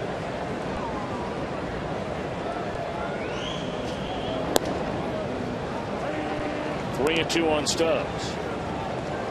In fact, Stubbs has not hit anywhere else in the lineup so far this year until this game, outside of that leadoff spot. Slow tapper down to third. That's a nice play made by Ramiro Pena, but he got away from Posada, who is only making his second start at first base all year long. It's only his third game at first all year long, and that one got a piece of Stubbs running up the line. Did that get him in the mouth? Either the ball or the glove got him right in the mouth. He's checking right now to see what happened. The ball's on the line side, and it hits off Stubbs first, it looks like, because Posada doesn't get off the bag far enough to be able to flag the ball down. And that looked like the ball, didn't it, Chris? It did get him with the ball. Wow. Well, hopefully he's all right. You know, maybe it caught a lot of that ear flap before it actually hit him. Maybe ricocheted off the flap onto the lips. That'll be an error. Charge to the third baseman, Pena. The Reds have a base runner for the first time. Freddie Garcia pitches out of the stretch since the first inning. You know, Tom, I noticed this early on where the Yankees play defensively. They shift Renteria around towards right, but look how shallow Curtis Granderson plays. He plays by far the shallowest center field of anybody I've ever seen play in this stadium. I mean, he is just challenging the Reds hitters to hit the ball over his head. And on a windy day like this, it would not take much to do it.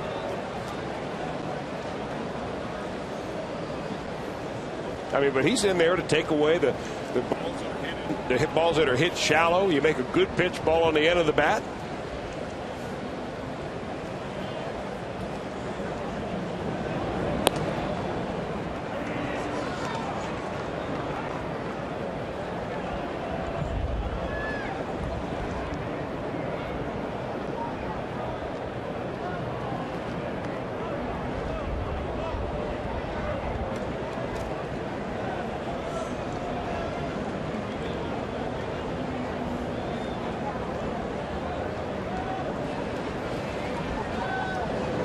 They pitch out. Stubbs not going anywhere. 1 ball and 1 strike. Ideal time right here for a hit and run. You got the complete right side of the infield wide open because Robinson Cano snug in the bag a little bit.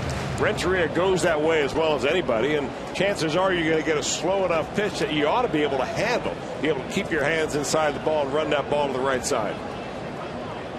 1-1 account on Renteria. Reds trying to.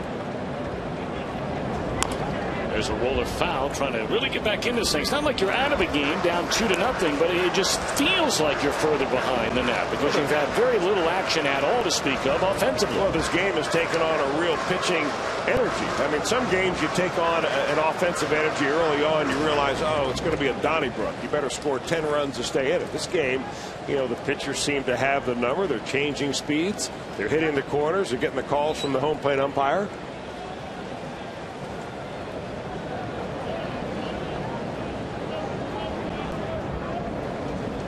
What a go. And it's lined softly in left field. That's a hit, and Stubbs read it beautifully all the way. And he'll advance easily on to third. So now the Reds have him on the corners with nobody out to begin this bottom of the 5th inning. Got it off the end of the bat. But you'll take whatever you can get.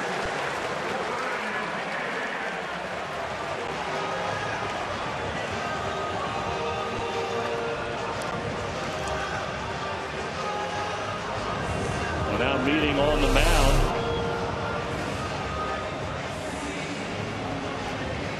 Well, Drew Stubbs with plenty of speed with the play in front of him right there. He's able to make sure that he can read it, go to third base, no problem. So Edgar Renteria. Who cares how softly it's hit as long as it finds some pay dirt? That is only the second hit the Reds have picked up this afternoon. Brandon Phillips with a 1-out double in the first inning was the other one. And now Ryan Hannigan about him.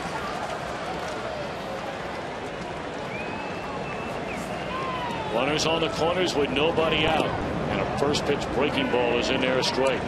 Now Hannigan's overall numbers with runners in scoring position, not bad. They're 270.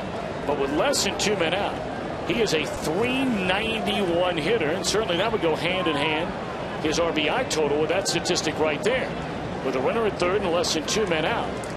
All but once in 8 chances, Hannigan has knocked the runner in.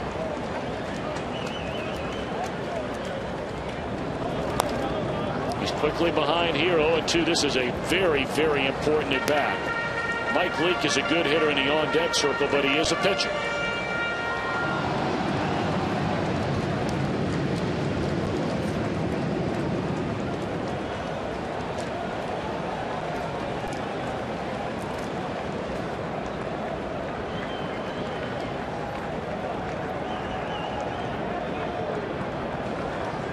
Stubbs at third, Renteria at first. Nothing at 2 on Hannigan. And he started 2. He laid off, it looked like. They appealed, and he did.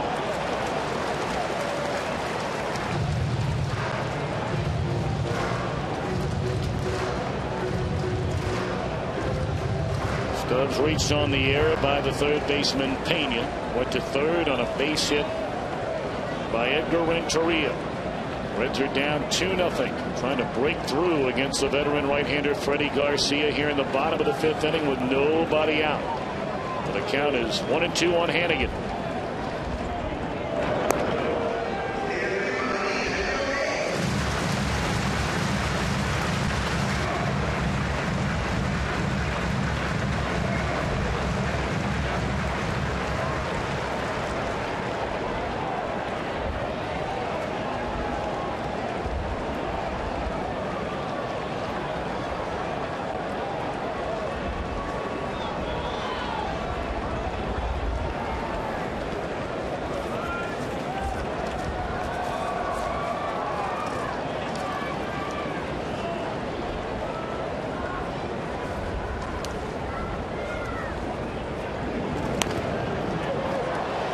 Come to the plate, and a throw is in the dirt, and the runner is safe.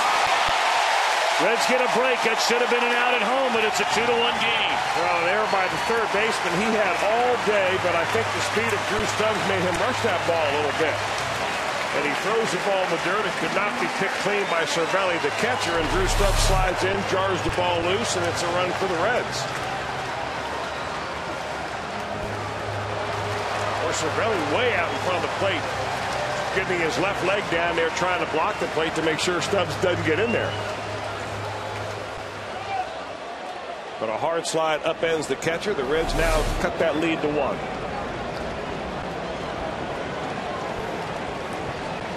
And now an ideal spot for Leake, to say the least.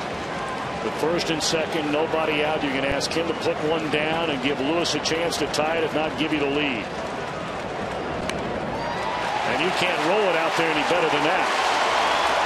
And Pena's throw is in time, and a nice job by Leake, his third sacrifice of the year. Tying one at third, go ahead one at second.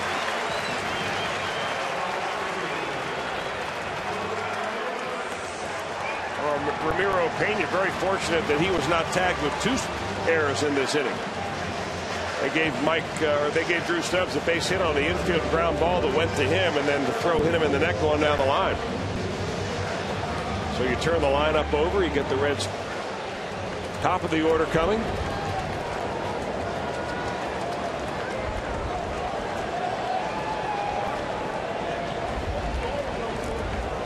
Here's Freddie Lewis. He is lined out to right and grounded out to short. And now Cervelli wanting time, and he'll visit with Garcia out on the mound. Correct me on that scoring. We're waiting on the decision on the throw home there a minute ago. It might just be a straight fielder's choice. So then it's a second error of the inning given to Pena. You understand? Okay. So he did not get an infield hit, Stubbs. Okay.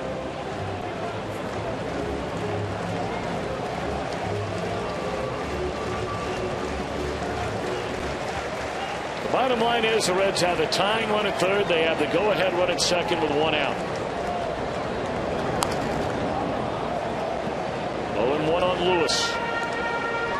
Well, the Reds, you know, when you throw the ball as slow as Freddie Garcia does, you get a real good look at it. And you tend to swing at pitches that are not your pitch because you see him so well. And I think that's what Garcia senses, and that's what keeps him in this league.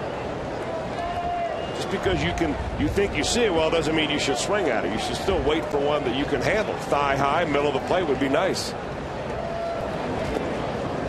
Nice play there by the Yankee catcher Cervelli, keeping the runners at second and third.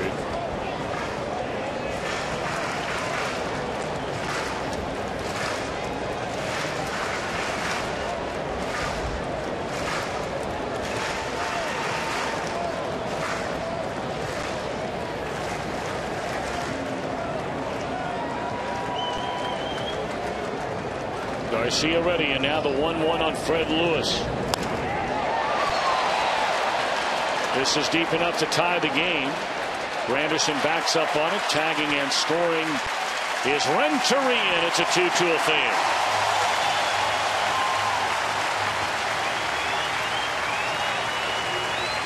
Nice job by Fred Lewis.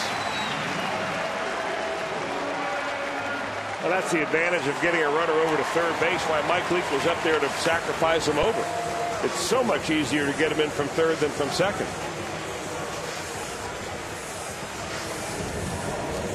Now let's see if Brandon Phillips can knock in the go-ahead run with 2 men out. Phillips doubled off the left field wall in the first inning, struck out swinging in the third.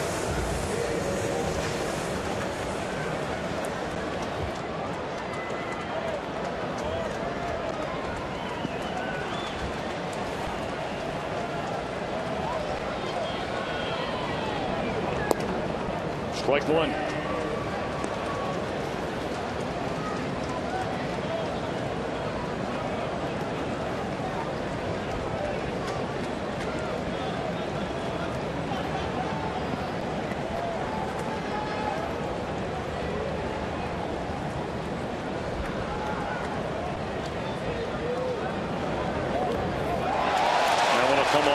To the screen, allowing Hannigan to advance on to third base. That'll be a wild pitch on Garcia. Boy, Yankees look sloppy this inning.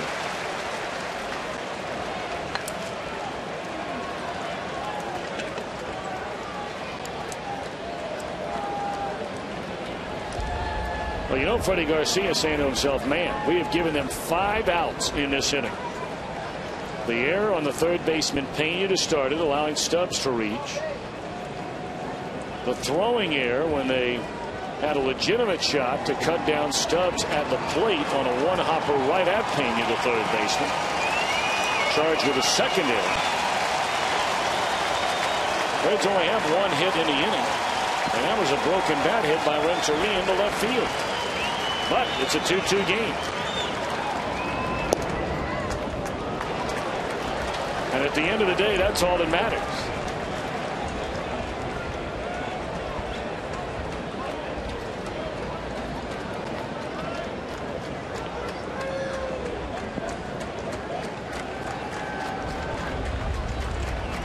Two and one to Brandon Phillips.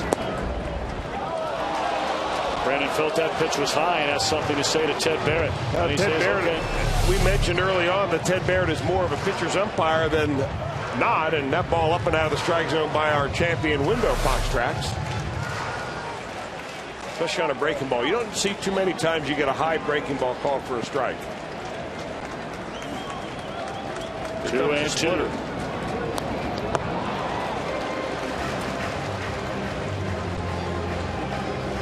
Freddie Garcia has strung together a couple of real good starts. His last outing was at the Cubs. He shut them down on 3 runs over 7 innings. Before that, against the Cleveland Indians. Picked up the win, 6 2/3 of 1-run baseball. But right before that start, the Boston Red Sox whacked him around pretty good. He lasted less than 2 innings in that. They usually don't go with more than about 100 pitches per start for Garcia at the tops. In the air, right field, and this will end the inning. So the Reds take advantage of a couple of errors and tie this game 2-2 as we go to the 6th.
All right, who would win Game 7 in the series? The 1927 Yankees Murderers Row or the 1976 Big Red Machine? Text 1 or 2 to 37664 and standard rate supply on your text. Now, you know, Chris, you and I were talking before the game about, you know, the teams. And a lot of people, of course, a lot of them, there are a lot of younger fans that don't know all the lineup of the Big Red Machine. And I know a lot of you are throwing stuff at the TV, say, give me a break. Come on, there are a lot of younger fans out there. You know, kids in their teenagers, even kids maybe in their 20s that don't know the Big Red Machine lineup. So let's go position by position. And where you see the little star, those are players that are in the Major League Baseball Hall of Fame. So you get a look at the Big Red Machine team, and then you get a look at the 27 Yankees. Hall of Famers Gehrig, Lazzeri, Combs, and of course the Bambino. And the Reds, of course, have Bench, Perez, Morgan. Rose would be there. We know that. That would be a lead pipe cinch. And you'd think one day Concepcion will be there. That's a very good question. What do you think? I think it depends when you play the game. If you played it in '76, those 27 Yankees would be awfully old. I'd go with the Reds in that case. Well, obviously, we weren't around to see that 27 Yankee team, and there are a lot of people that feel like that and the Big Red Machine team were two of the best of all time. Slow roller fouled by Swisher. And it's 0-2 to begin the 6th inning of a 2-2 game. I just can't imagine in a 7-game series there has ever been a baseball team that would have beaten the 1976 Cincinnati Reds. And I don't say that because, you know, you grew up here. It's impossible for me to believe in a best of 3, best of 5, maybe best of 7. I just can't see it. Well, you know, the only thing, Tom, is that it's so difficult to compare teams and even the way you play baseball across generations. I mean, for instance, the 76 Reds played the majority of their games on AstroTurf.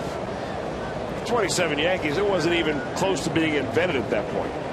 So it was a completely different ball game. I don't know.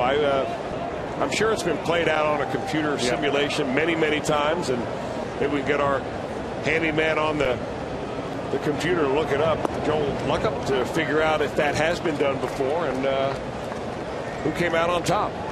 I'd imagine they've done that on SABR, the Society of American Baseball Research.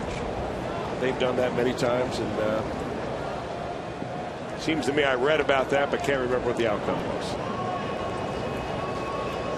It was close, though. High fly ball into left field. This will be the first out here in the Yankees' 6th.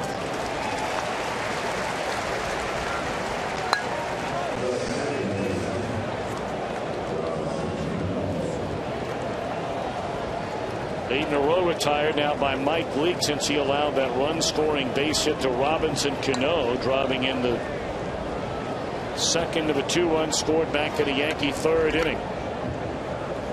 Tom, from what we hear from the truck, we've had such an overwhelming response to that text poll question that we're going to have another one tonight. It's overloaded our computer.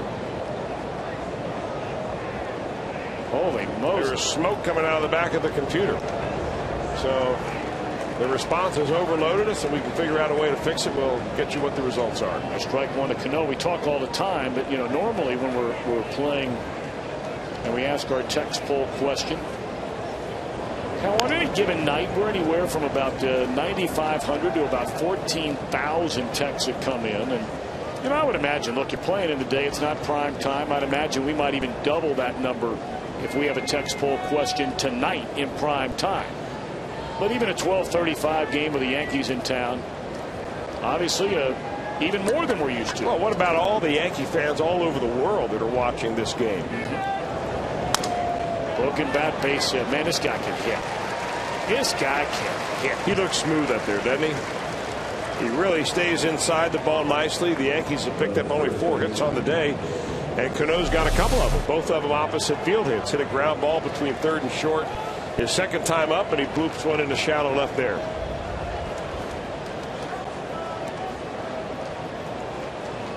You know, Cano's numbers as far as home runs and RBIs are almost identical to Jay Bruce, but he has more doubles, he has one more triple, he has a batting average that's you know, nearly 20 points higher. It is 20 points higher after the 2 hits here today. And there are a lot of people that feel like Cano is not even warmed up yet this year.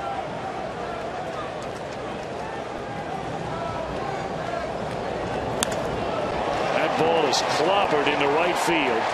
And the Yankees hit their first home run of the series. And it comes to break a 2-2 game by Posada. No sooner do the Reds tie the game, League gives up a laser to Jorge Posada. I remember that the last time the Yankees came into town on an interleague series, the ballpark was still fairly new. Robinson Cano was a rookie, and Jorge Posada hit a home run to dead center field that went over the batter's eye. Here he hits a low line drive to right field on a pitch that's up. Mike Leake sees it, hopes it's going to hum back enough to stay in the ballpark, but not so. That one's worth 2, and the Reds have now seen the Yankees go ahead by 2.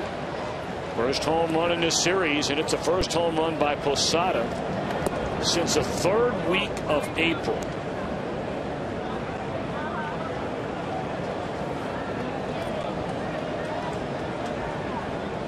Boy, oh boy, there are a lot of guys in this Yankee lineup that you worry about hurting you with a home run.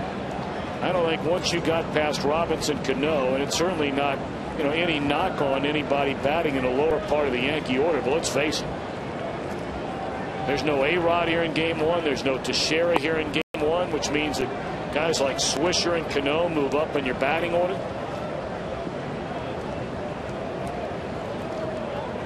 But Posada, club's number 7 of the year. Well, that was a lot shorter than the one he hit back when the Yankees first came through interleague play. In fact, he hit it off the top of the batter's eye, and the New York papers refer to the batter's eye here in Cincinnati as a black utility shed. And promptly the Reds turned that into a party deck by making it look like a paddle wheel boat. Much improved right now, the looks of it anyway, but Posada's home run at that time went somewhere up this area.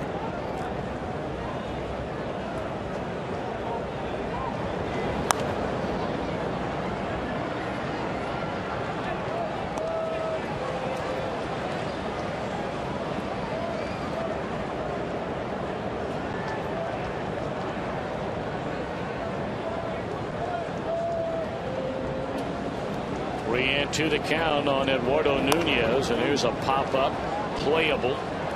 Who wants it? Rolling out to get it, and they're 2 away in the inning. Boy.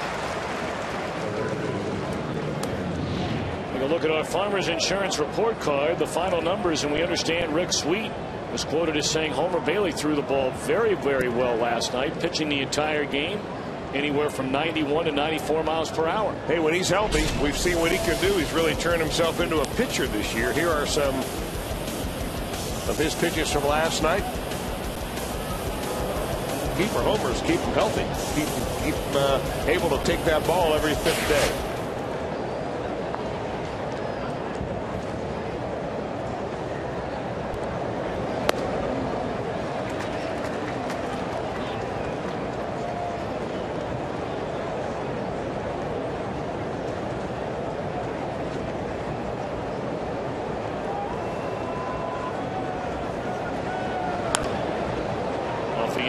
Shallow right center field. Stubbs is there, inning over. Major damage done. A 2-run home run by Posada. His first home run in nearly 2 months to give the Yankees a 2-run lead.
And that's his cutter right there. He keeps his fingers on the outside of the ball, spins it away, and now you're looking at another cutter. Actually, the previous one was a slider. That's the cutter from Mike Leake, and he'll also throw a fastball, both 4-seamer and 2-seamer.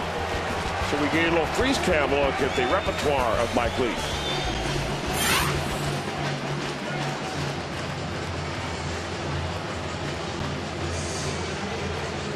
Coors Light Freeze Cam brought to you by Frost Brew Coors Light.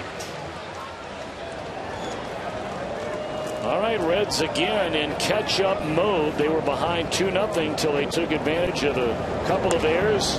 Had a base hit. Joey Votto, first pitch swinging. There's a roller to second, and there's 1 out in the inning.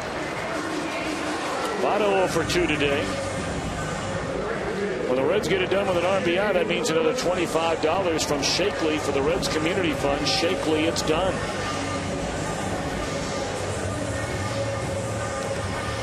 Well, it's been very frustrating watching this Cincinnati offense, not only having a hard time scoring runs on this homestand, even going back to the last homestand, but just so many easy outs and easy at-bats. And it's not one guy, it's not 2 guys, it's up and down the lineup. Yeah, there are a lot of offers today when you've only got 2 hits here in the 6th inning.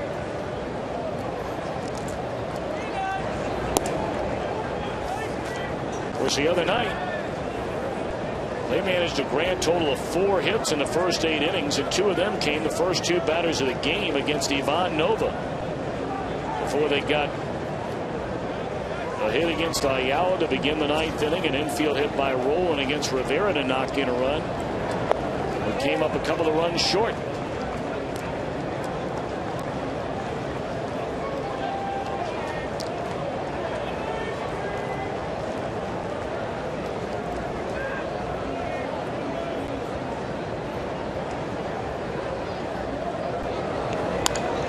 That one is driven hard into right center field. Swisher giving chase, and it's up against the wall.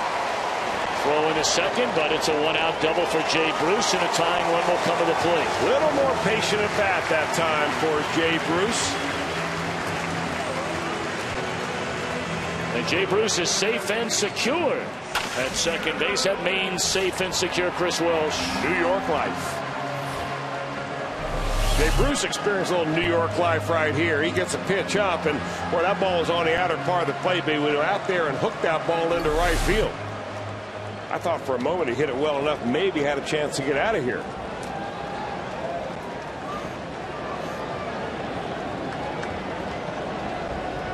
Now the first time a few bodies beginning to at least move around out of that Yankee bullpen. Freddie Garcia still a very, very low pitch count. Only 83 pitches so far. Runner at second. Scott Rowland, the batter, with one out. And that one's hooked into left field. Get back. And caught.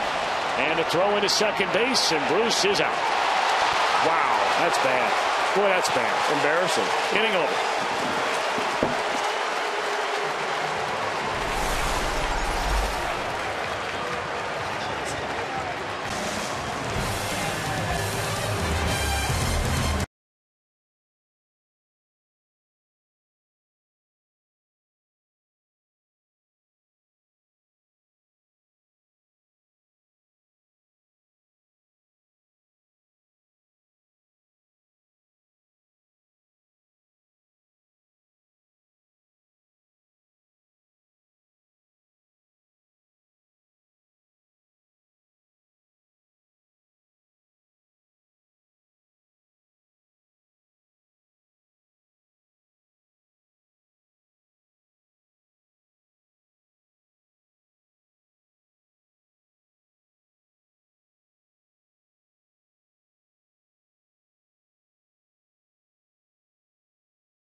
Ranks third in the nation on U.S. News and World Report's honor roll for Best Children's Hospitals 2011. By your Cincinnati and Northern Kentucky Honda dealers. And by Wendy's. You know when it's real.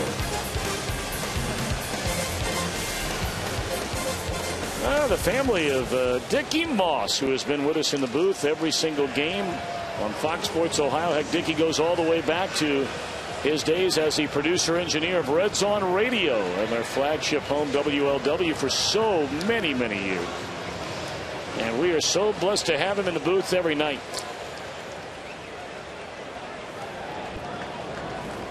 Now taking over for Mike Leake is Arredondo. Well, Leake gave the Reds 6 innings of baseball. Unfortunately, he leaves this ball game on the losing side of the ledger, down 4-2. Jose Arredondo will take over here in the 7th.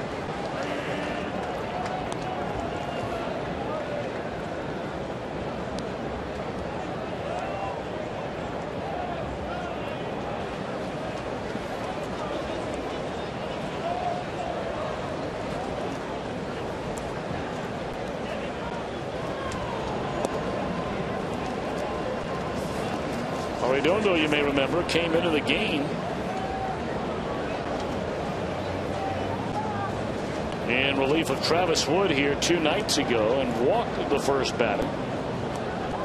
Granderson stole second. And on that same play, advanced on to third when Giannis dropped the ball and a perfect throw made by the catcher Ryan Hannigan. And then a wild pitch brought him in. Reds have Bill Bray getting loose in the bullpen. Cervelli has struck out twice. A tapper to Renteria. 1 out. And the Yankees are going to let Freddie Garcia bat. Well, the 8 greatest moments in Major League Baseball All-Star Game history are going toe-to-toe. To determine which is the most memorable, go to MLB.com/moments and vote now for your favorite. And of course, Tuesday, July 12th at 8 Eastern, 5 Pacific, the Major League Baseball All-Star Game on Fox.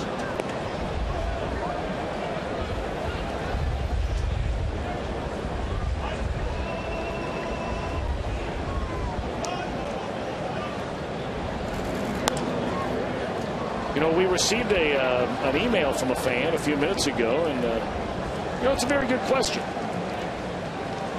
Our text poll question about, you know, the murderers row line up the 1927 New York Yankees. How would they fare in a 7-game World Series against the 1976 Reds? And a fan wanted to know about the pitchers for those 2 teams. And that's a good question. On the ground, Renteria will throw out Garcia. There are 2 away. He said he has to know this, Chris, before he can write in and decide who would win. Well, we know about the 1976 Reds. We know they had Don Gullett in their rotation. We know they had Jack Billingham in their rotation. Those were the 2 primary pitchers. As far as the number 1 and 2 guy, Gary Nolan was in that rotation. Freddie Norman, if I'm not mistaken, was in that rotation. And, you know, down in the bullpen, I mean, they had so many great arms in that bullpen. You know, Raleigh Eastwick, the closer, Will McEnany, the left-hander down there with him. McEnany, of course, closed out the 75 World Series. And you had Pedro Borbon and Clay Carroll, among others, down there in the bullpen. And so those were the guys with the Reds. And I'm sorry if I'm forgetting you know, somebody here or there that also was an important factor on those teams. We have to dig around a little bit to tell you about, you know, who are the primary pitchers. And in 1927, I mean, that wasn't the age of, you know, the left-handed specialist, the setup guy, the closer. None of that kind of thing was going on.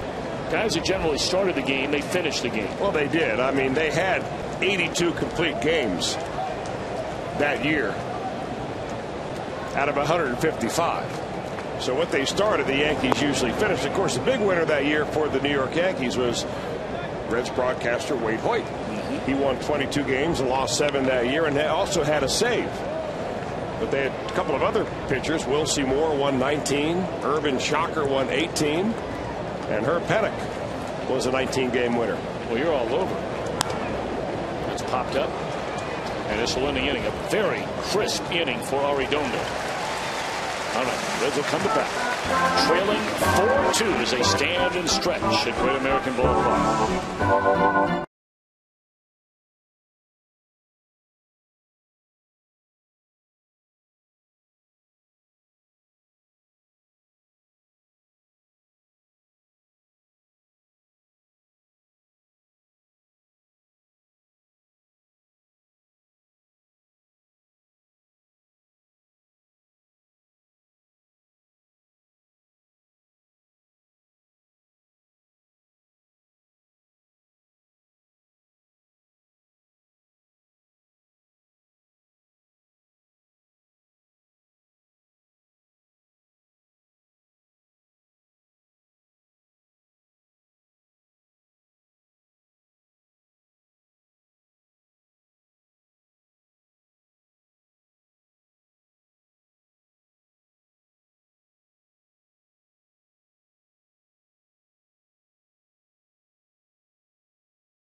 your favorite Cincinnati Reds and send them to Arizona for the All-Star game. You can vote up to 25 times at Reds.com.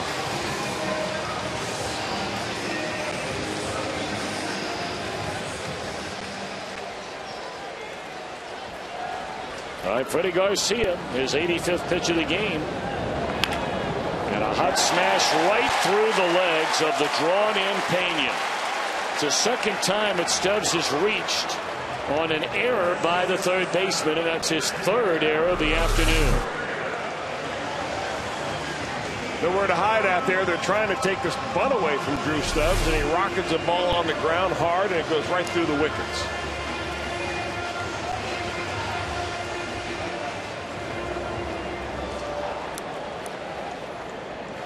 The last time Stubbs reached to lead off the fifth inning, the Reds scored their 2 runs in this game against Garcia. And a big part of that was a base hit off the end of the bat into left field by the man who bats now, Edgar Renteria. Ball 1. Well, you have Hannigan now in the pitcher spot.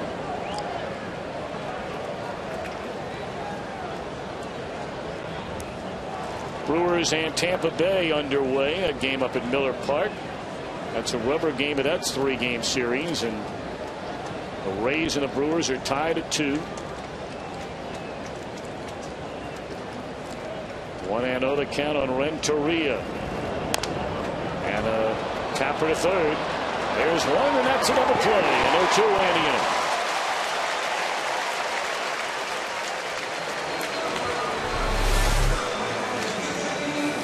Boy, Freddie Garcia makes it look so easy out there. He just flips the ball up there below hitting speed. You top over the top of it and hit it with a nice easy round the horn double play. And in the meanwhile, you're able to get Ramiro Pena off the hook. Garcia still has not given up an earned run.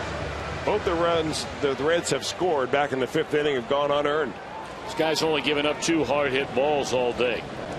Well, 3 if you include the catch made up against the wall by Swisher back in the 2nd inning on a rocket from Stubbs. But a double by Phillips, that liner that was caught by Stubbs, then the double by Bruce in the right center field in the 6th inning. Here's a broken bat roll to third. Reds have 3 hits in the game, and they're down by 2.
And after the Reds had tied the game at 2, a hanger right in the middle of the plate for Posada to the first row over the right field wall.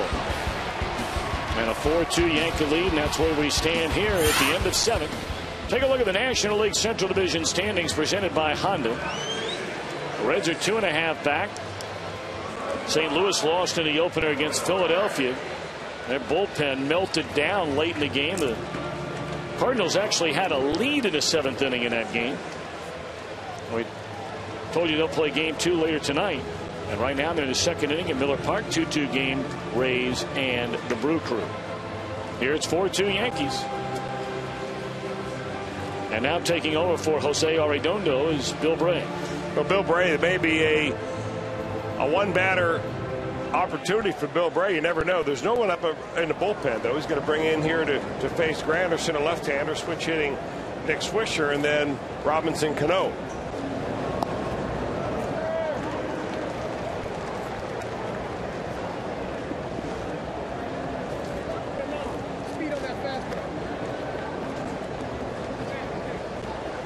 One on Granderson, and a fastball is outside. Of course, 2 nights ago we thought we would see Granderson face Bray when the 8th inning began. You had the left-handed batting Granderson. Teixeira is a switch hitter, and ball pulled foul. You had Rodriguez, a right-handed batter, but then Cano, a left-handed batter, and it wasn't Bray who entered the game. It was Arredondo.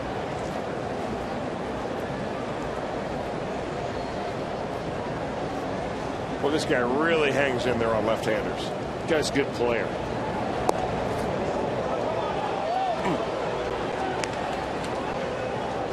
You know, you touched on it the other night, but boy, when guys come from another place, it is fascinating to watch how they fare playing under the bright lights in New York, and especially the bright lights at Yankee Stadium.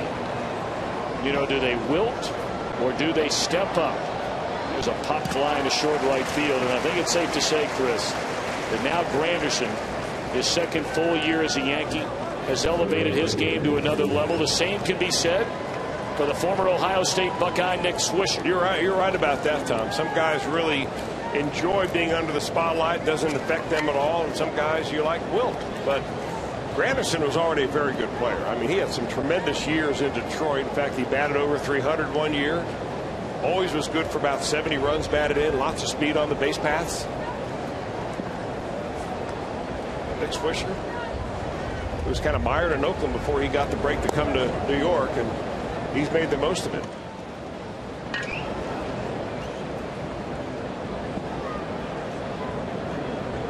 The thing you like about Swisher, one of the things that I've always liked about him, we talked about what a great personality he has. There's a ball in the left center field. Lewis drifting back with room, and there are 2 outs in the inning. Is it, you know, Swisher comes right out and says, hey, look, there are other guys in this lineup that obviously are going to get all the pub. Whether you're talking about Granderson or A-Rod or Teixeira or, you know, obviously Derek Jeter when he's around. He says, I want to be one of those guys. I want to be one of those guys when they talk about having to play the New York Yankees. They got to worry about Nick Swisher. And in New York, brother, if you're going to talk the talk, you better walk the walk. Well, he had a pretty good year last year. He hit nearly 290.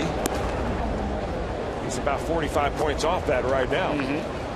But he plays every day. He's a switch hitter. When you back him up with Teixeira and A-Rod and, of course, Derek Jeter in the lineup normally, they're going to talk about those other guys whether you like it or not, Nick. But I can understand where he's coming from. He's kind of like the Johnny Gomes attitude of the New York Yankees. Good analogy. High spirit, high energy.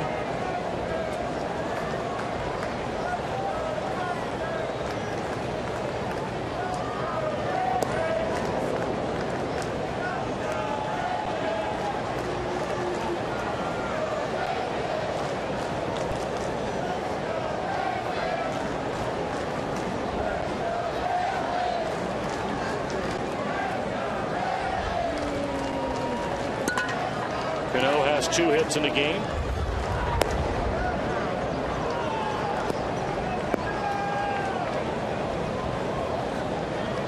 Three and 1 count on Robinson Cano.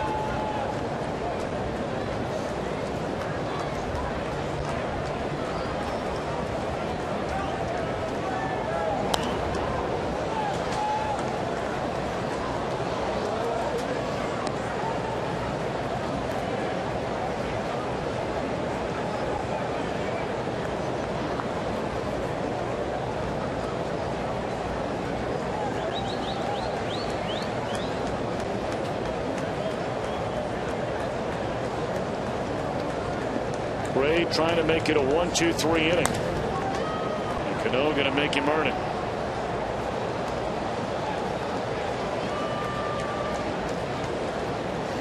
Well, you talk about a guy that just looks smooth at the plate. I mean, he never looks overmatched, at least hasn't in this series. Waits a long time before he commits. Gets his legs involved in his swing.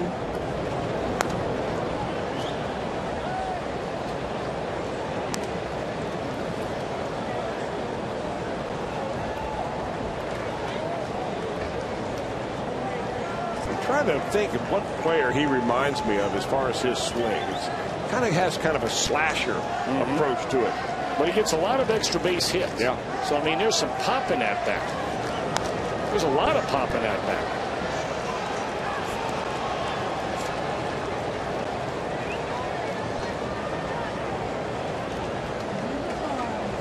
In 2006, it was Cano's first full year in the major leagues. He finished third in the American League batting title, hit .342, 5 behind batting champ Joe Mauer, 1 behind his middle infield teammate Derek Jeter. The ground ball to short, and good work by Bray. All right, pinch hitter to the top of the order coming up. Reds are down 4-2.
This one, it was a big play. Scoreless game. Drew Stubbs a drive to right center field leading off the second inning. Got an outstanding grab, leaping grab, and banging into the wall from the Yankee right fielder Nick Swisher.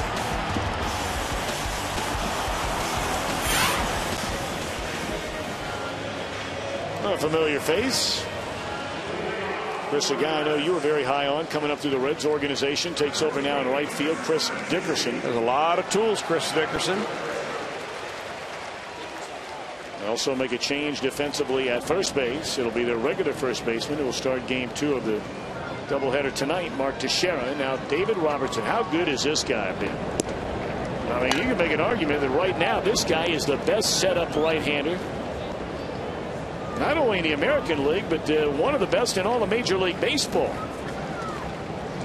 He is having simply a spectacular season. Well, he can really get it up there, too. He's got a fastball that goes up to around 95, has a nice cutter, and a real big curveball.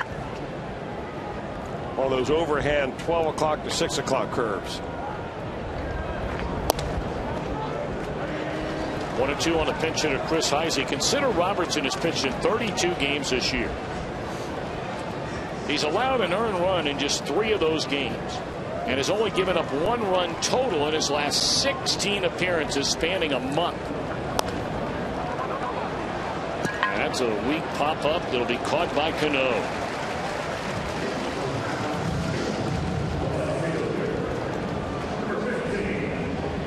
This week on Fox Saturday Baseball, interleague play continues. The Indians will go out west to take on the Giants. It's a good series.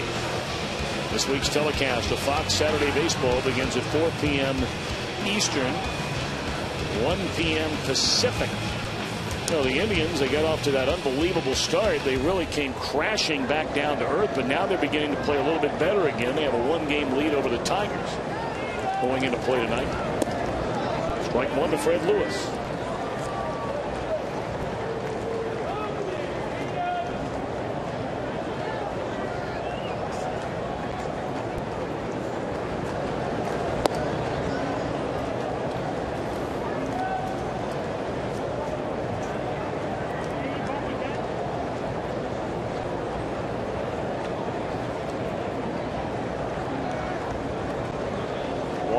The count on Fred Lewis, and a strike two call. We'll come to the Red State for more. You know all about Cincinnati USA and their getaway packages. Visit CincinnatiUSA.com.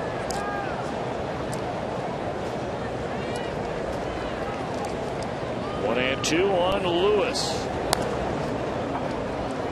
This Reds offense, I mean, we're not going to talk about, you know, the great road trip they had when they got spectacular pitching through San Francisco and L.A.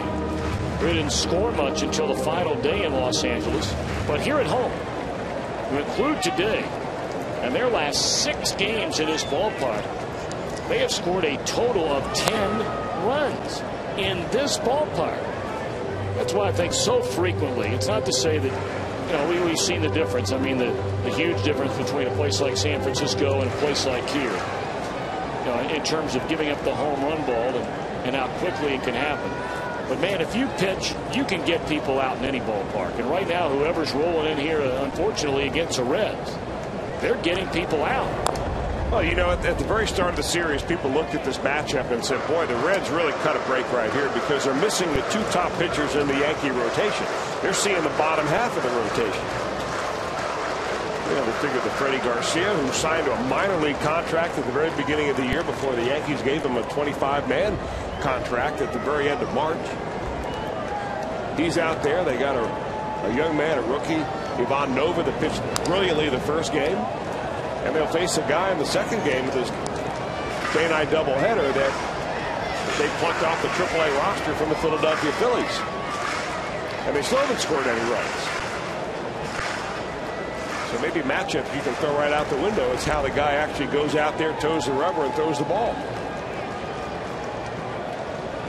1-2 to count on Lewis. There's a high tapper. Charging hard, Cano, bare hands, throws, and got him. What a play by Robinson Cano. Now, one of the things that we said at the very onset of the series was this was a matchup between maybe 2 of the best second basemen in all of baseball. And we've seen Brandon Phillips night after night with highlight reel type plays, and that one made by Robinson Cano right out of the playbook of Brandon Phillips.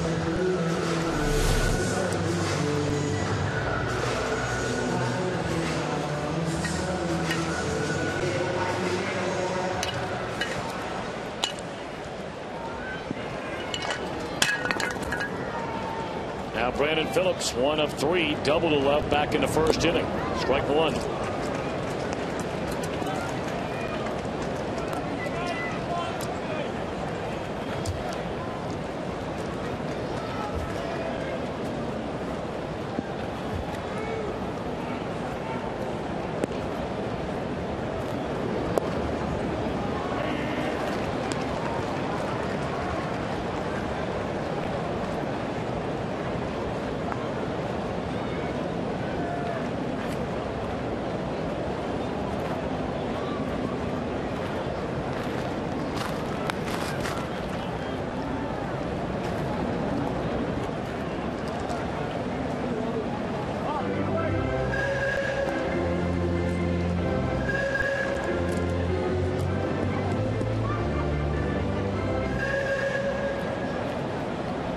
Garcia today goes 7 innings and allows a total of 2 unearned runs.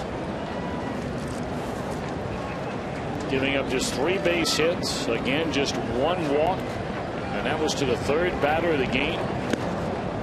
So now the Reds in their last 6 games have drawn a total of 3 walks.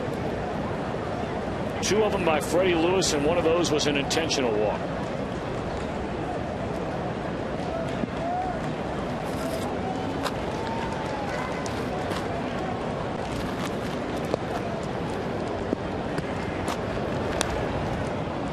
Two and 2 on Brandon. You're down 2. You're hoping for that proverbial bloop and a blast. Give Votto a chance to tie this baby up with 1 crack of the bat.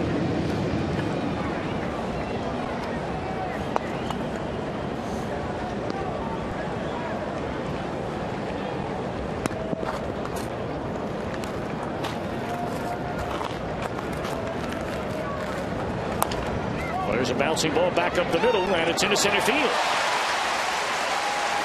So you give Votto a chance, representing the tying run here in the bottom of the 8th inning.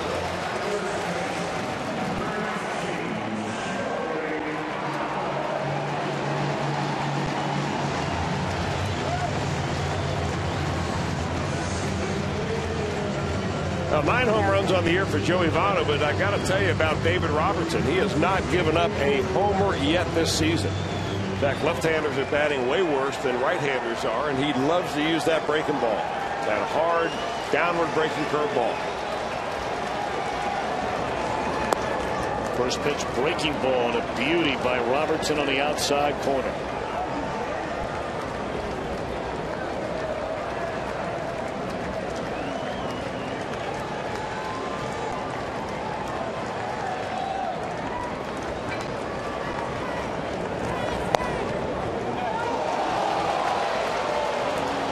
Votto didn't like that. Anytime you see him turn like that, back to the pitcher, head straight down, he's talking to the home plate umpire, this time Ted Barrett. Well, that changes the entire at bat.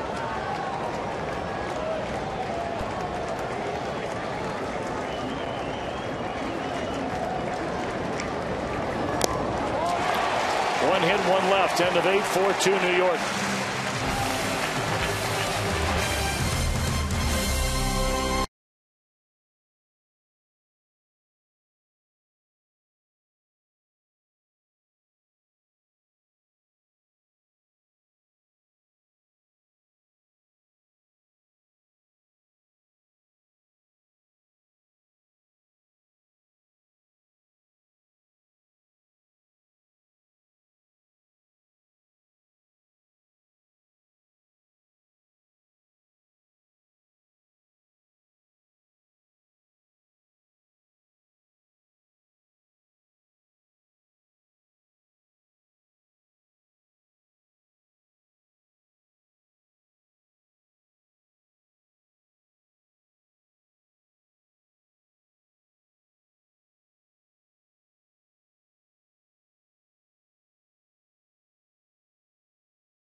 A 2-out base hit in the left field, back in a 2-run Yankee third. Of course, the Reds tied the game with 2 unearned runs in the bottom of the 5th, but then Jorge Posada, a 2-run home run line drive to the first row above the right field wall to break the tie.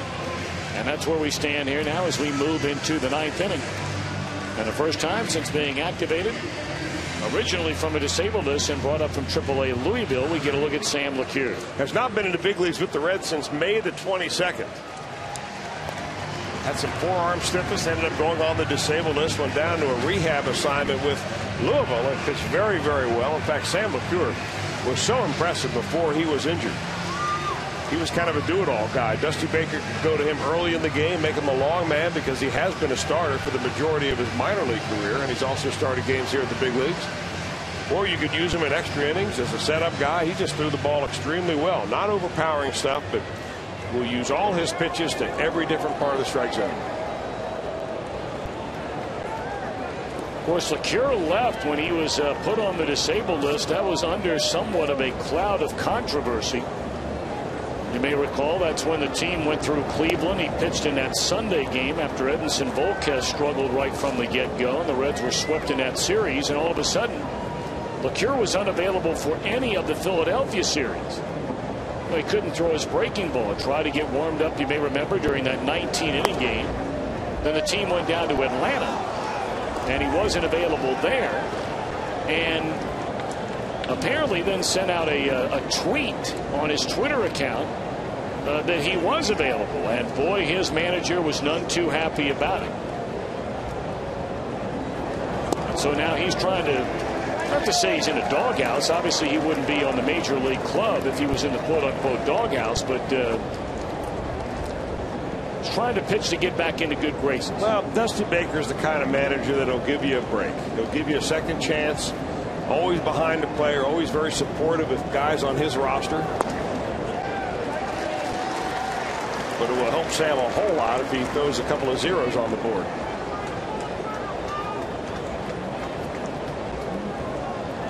Mark Teixeira bats for the first time since coming on defensively.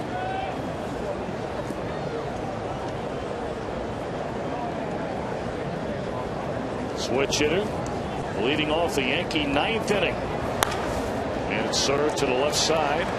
That's rolling. One out. Well, speaking of Dusty, if you're one of the first 30,000 fans through the gate at Great American Ballpark Saturday, July the 2nd, don't forget now that's a 4:10 start time. You can get a Dusty Baker bobblehead featuring the toothpick and all, courtesy of the Ohio Lottery. 381 Reds, or log on to Reds.com for tickets. I mentioned earlier the 3-game series against the Indians. That quote-unquote 4th of July weekend, the 1st, 2nd, and 3rd, will be the only 3 home games after the nightcap of this day-night doubleheader the Reds will have over the next week and a half. Really in the next 3 weeks, if you take in the road trip to St. Louis and Milwaukee to the All-Star break. Soft liner in the left center field. That'll be a base hit by Nunez. He's coming to second. Here comes a throw. It's offline, and that's a hustling double by Eduardo Nunez.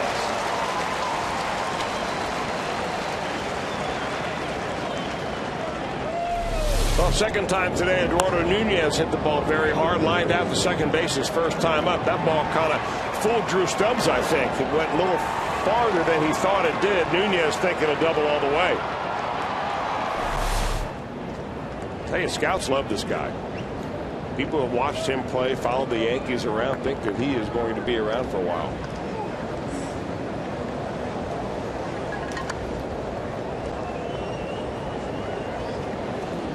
That's a big run out there at second base. You're already down a pair. You have Bruce, Rowan, and Stubbs due up in the bottom of the 9th inning, and we know who they'll be facing.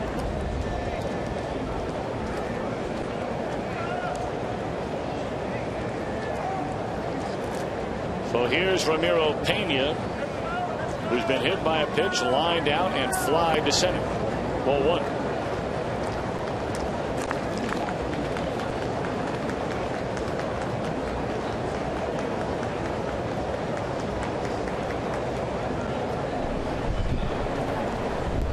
That's a man we refer to. The great Yankee closer, Mariano Rivera.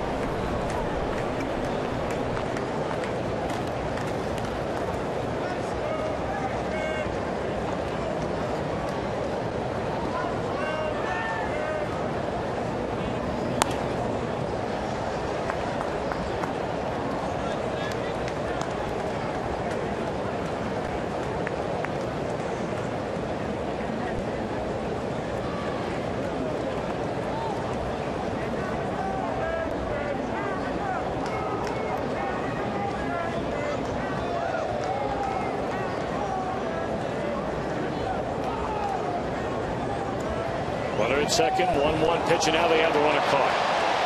Renteria, the running back, rolling to Renteria, and now the tag out by LeCure. Well, Sam LeCure did exactly what he should do as a pitcher in that. He heard somebody else step off, and as he looked back, he saw Nunez wavering off the bag. And the idea then is to run at the runner, make him commit one way or another, and then as soon as he does, give it up to an infielder. And you get him in a pickle and you put him out, and that's a big runner out at second base, getting him out of scoring position. So that goes pitcher to short to third to short, back to LeCure. The Yankees have played sloppy baseball. Defensively, they played sloppy. They haven't run the bases well. Of course, the Reds haven't run the bases well either. But right now, they hold that 2-run edge.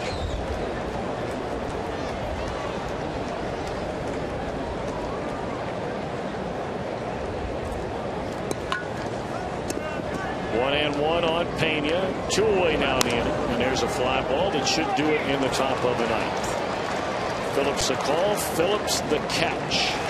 Bruce Roland Stubbs against Mariano Rivera.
Of the game.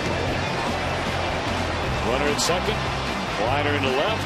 Play right in front of Jay Bruce. He's doubled off. That's the way the 6th inning ended.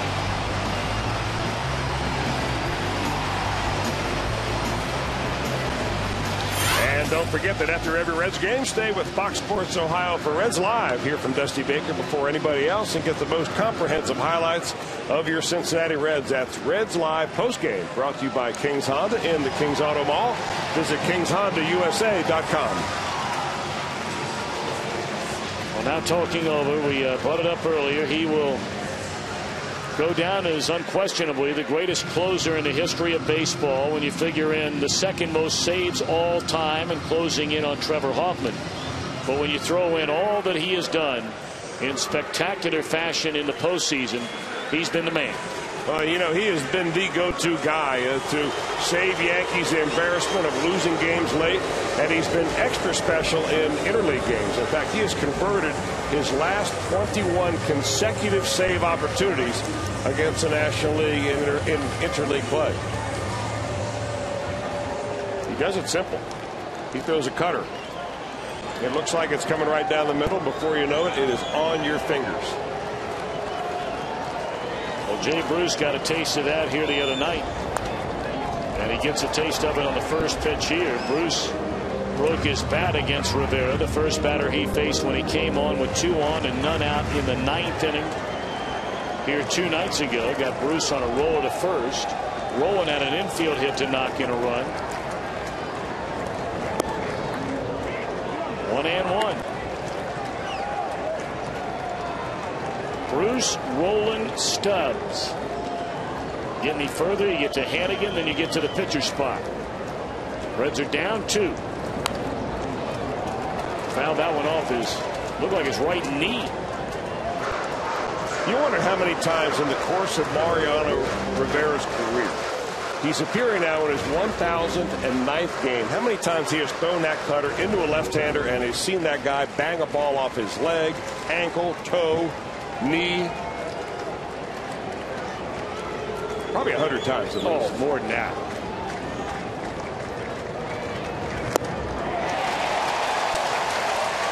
One out. Well, he's got 1,073 of those.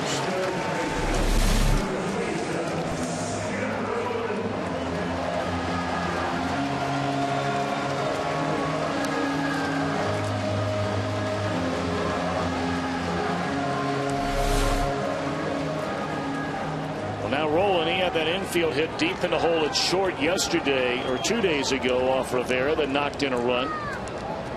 Roland trying to get aboard and bring the tying run to the plate.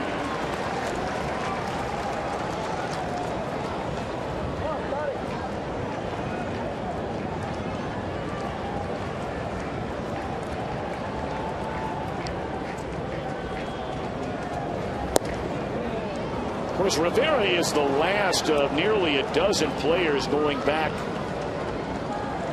over the last number of years who were allowed to wear the number 42, which of course was made famous by Jackie Robinson, has been retired by every major league club and has been since 1997.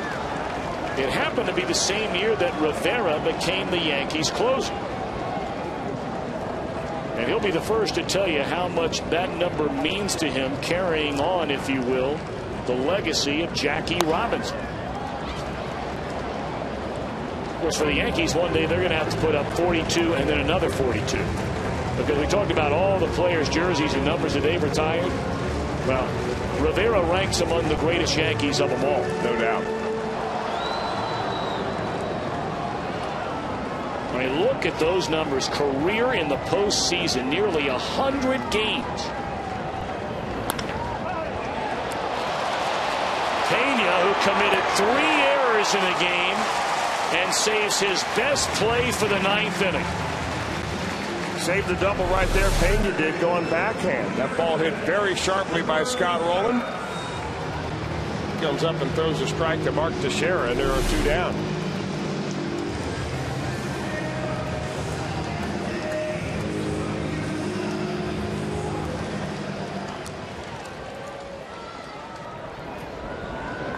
Now the Reds are down to their final out. They have again just been completely shut down, and it really doesn't matter who has been on the mound. 10 total runs scored, Chris, in their last 6 games. Much has been made by the fans on talk shows and the writers in the media about this Reds team that with 1 more out will be 1 game over 500 if they remain less than a handful of games behind the front runners in the division. Well, bottom line, that's the important thing, that you're still in contention, you're still in the division, you're going through a rough spot right now where your offense is not clicking at all. But you're wasting a lot of pretty good pitching performances in the meantime. And what you don't want to do is get your pitching staff thinking, I got to go out there and throw a shutout just to win a ball game. That appears like that's the case right now.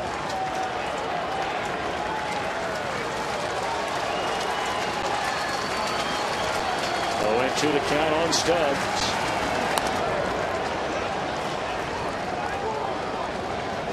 Rivera will occasionally throw a 2-seam fastball. In fact, he went years and years in his career before he ever threw a 2-seamer. And he threw that or developed that pitch because he had to figure out a way to get Edgar Martinez out. Right-handed hitter used to love to hit the ball the other way. So he'll throw that occasionally inside underneath the hands of a right-handed hitter to get him off that cutter.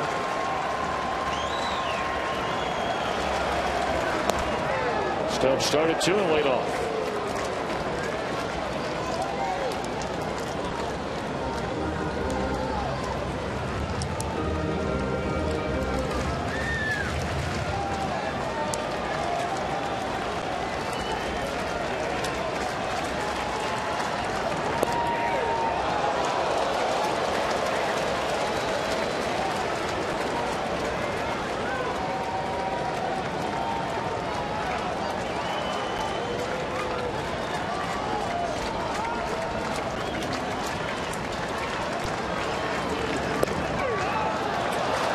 2. We have Renteria on deck. You wonder, and we wondered 2 nights ago, when you're down to your final out, should Stubbs reach?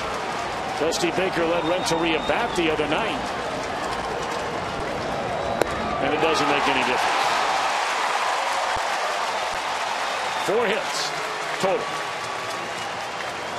and not more than 1 in any inning. Reds draw 1 walk, and quite frankly, they lose to this Yankee team, which doesn't have all its horses in the lineup, and they lose to their number 5 starter in their rotation. Well, not a bad pitch ball game. In fact, it would be a shutout had it not been for some defensive lapses on the part of the Yankees. So the Reds are fortunate they scored 2 runs at all. They were beaten by Freddie Garcia this afternoon. The Yankees will come back at 7 o'clock along with the Reds to see what happens in the final of this 3-game series. But man, oh man, they need Johnny Cueto, and they need him big come 7 o'clock tonight. So final count of 4-2 in game 1 of our day-night doubleheader here at Great American Ballpark. And standing by to start Reds Live is Jeff Pecora. Pick. Well, thank you very much, Tom. Yeah, as the sun breaks through the clouds, the Reds go down to defeat in game 2, the first game of this day-night doubleheader. And as you guys were just talking about a little earlier, just no opportunities for the Reds in this game. The Yankees pitchers simply shut down the Reds offense. Everything comes in 1 inning. And for the Reds pitchers, we're going to go inside. I'll talk to Mike Leake about how tough it is to face this staff. And I think Chris was talking about the pitch count up over 100 pitches in just 6 innings. They had to foul off at least 30 balls for him. So we'll go in and talk to him. We'll talk to Dusty Baker and more. But now it's time for Reds Live and my partner, Jim Day. Jim? Big thank you very much. We'll put a capper on this one. Coming up on Reds Live, Matinee Blues. The Reds, as the guys talked about, had a golden opportunity. A depleted lineup again for the Yankees in game 1, and the Reds offense, the offensive woes again continue. Joe Girardi, what's it like to be the skipper of the Yankees, dealing with all those egos and the high payroll? Tom Brenneman will sit down with the Yankees skipper, a one-on-one interview coming up on Reds Live. And Johnny be good. He's been good, and the Reds need him to be good tonight to salvage something out of this 3-game set. It's a day-night doubleheader. Yankees take game 1 of it. They win the series.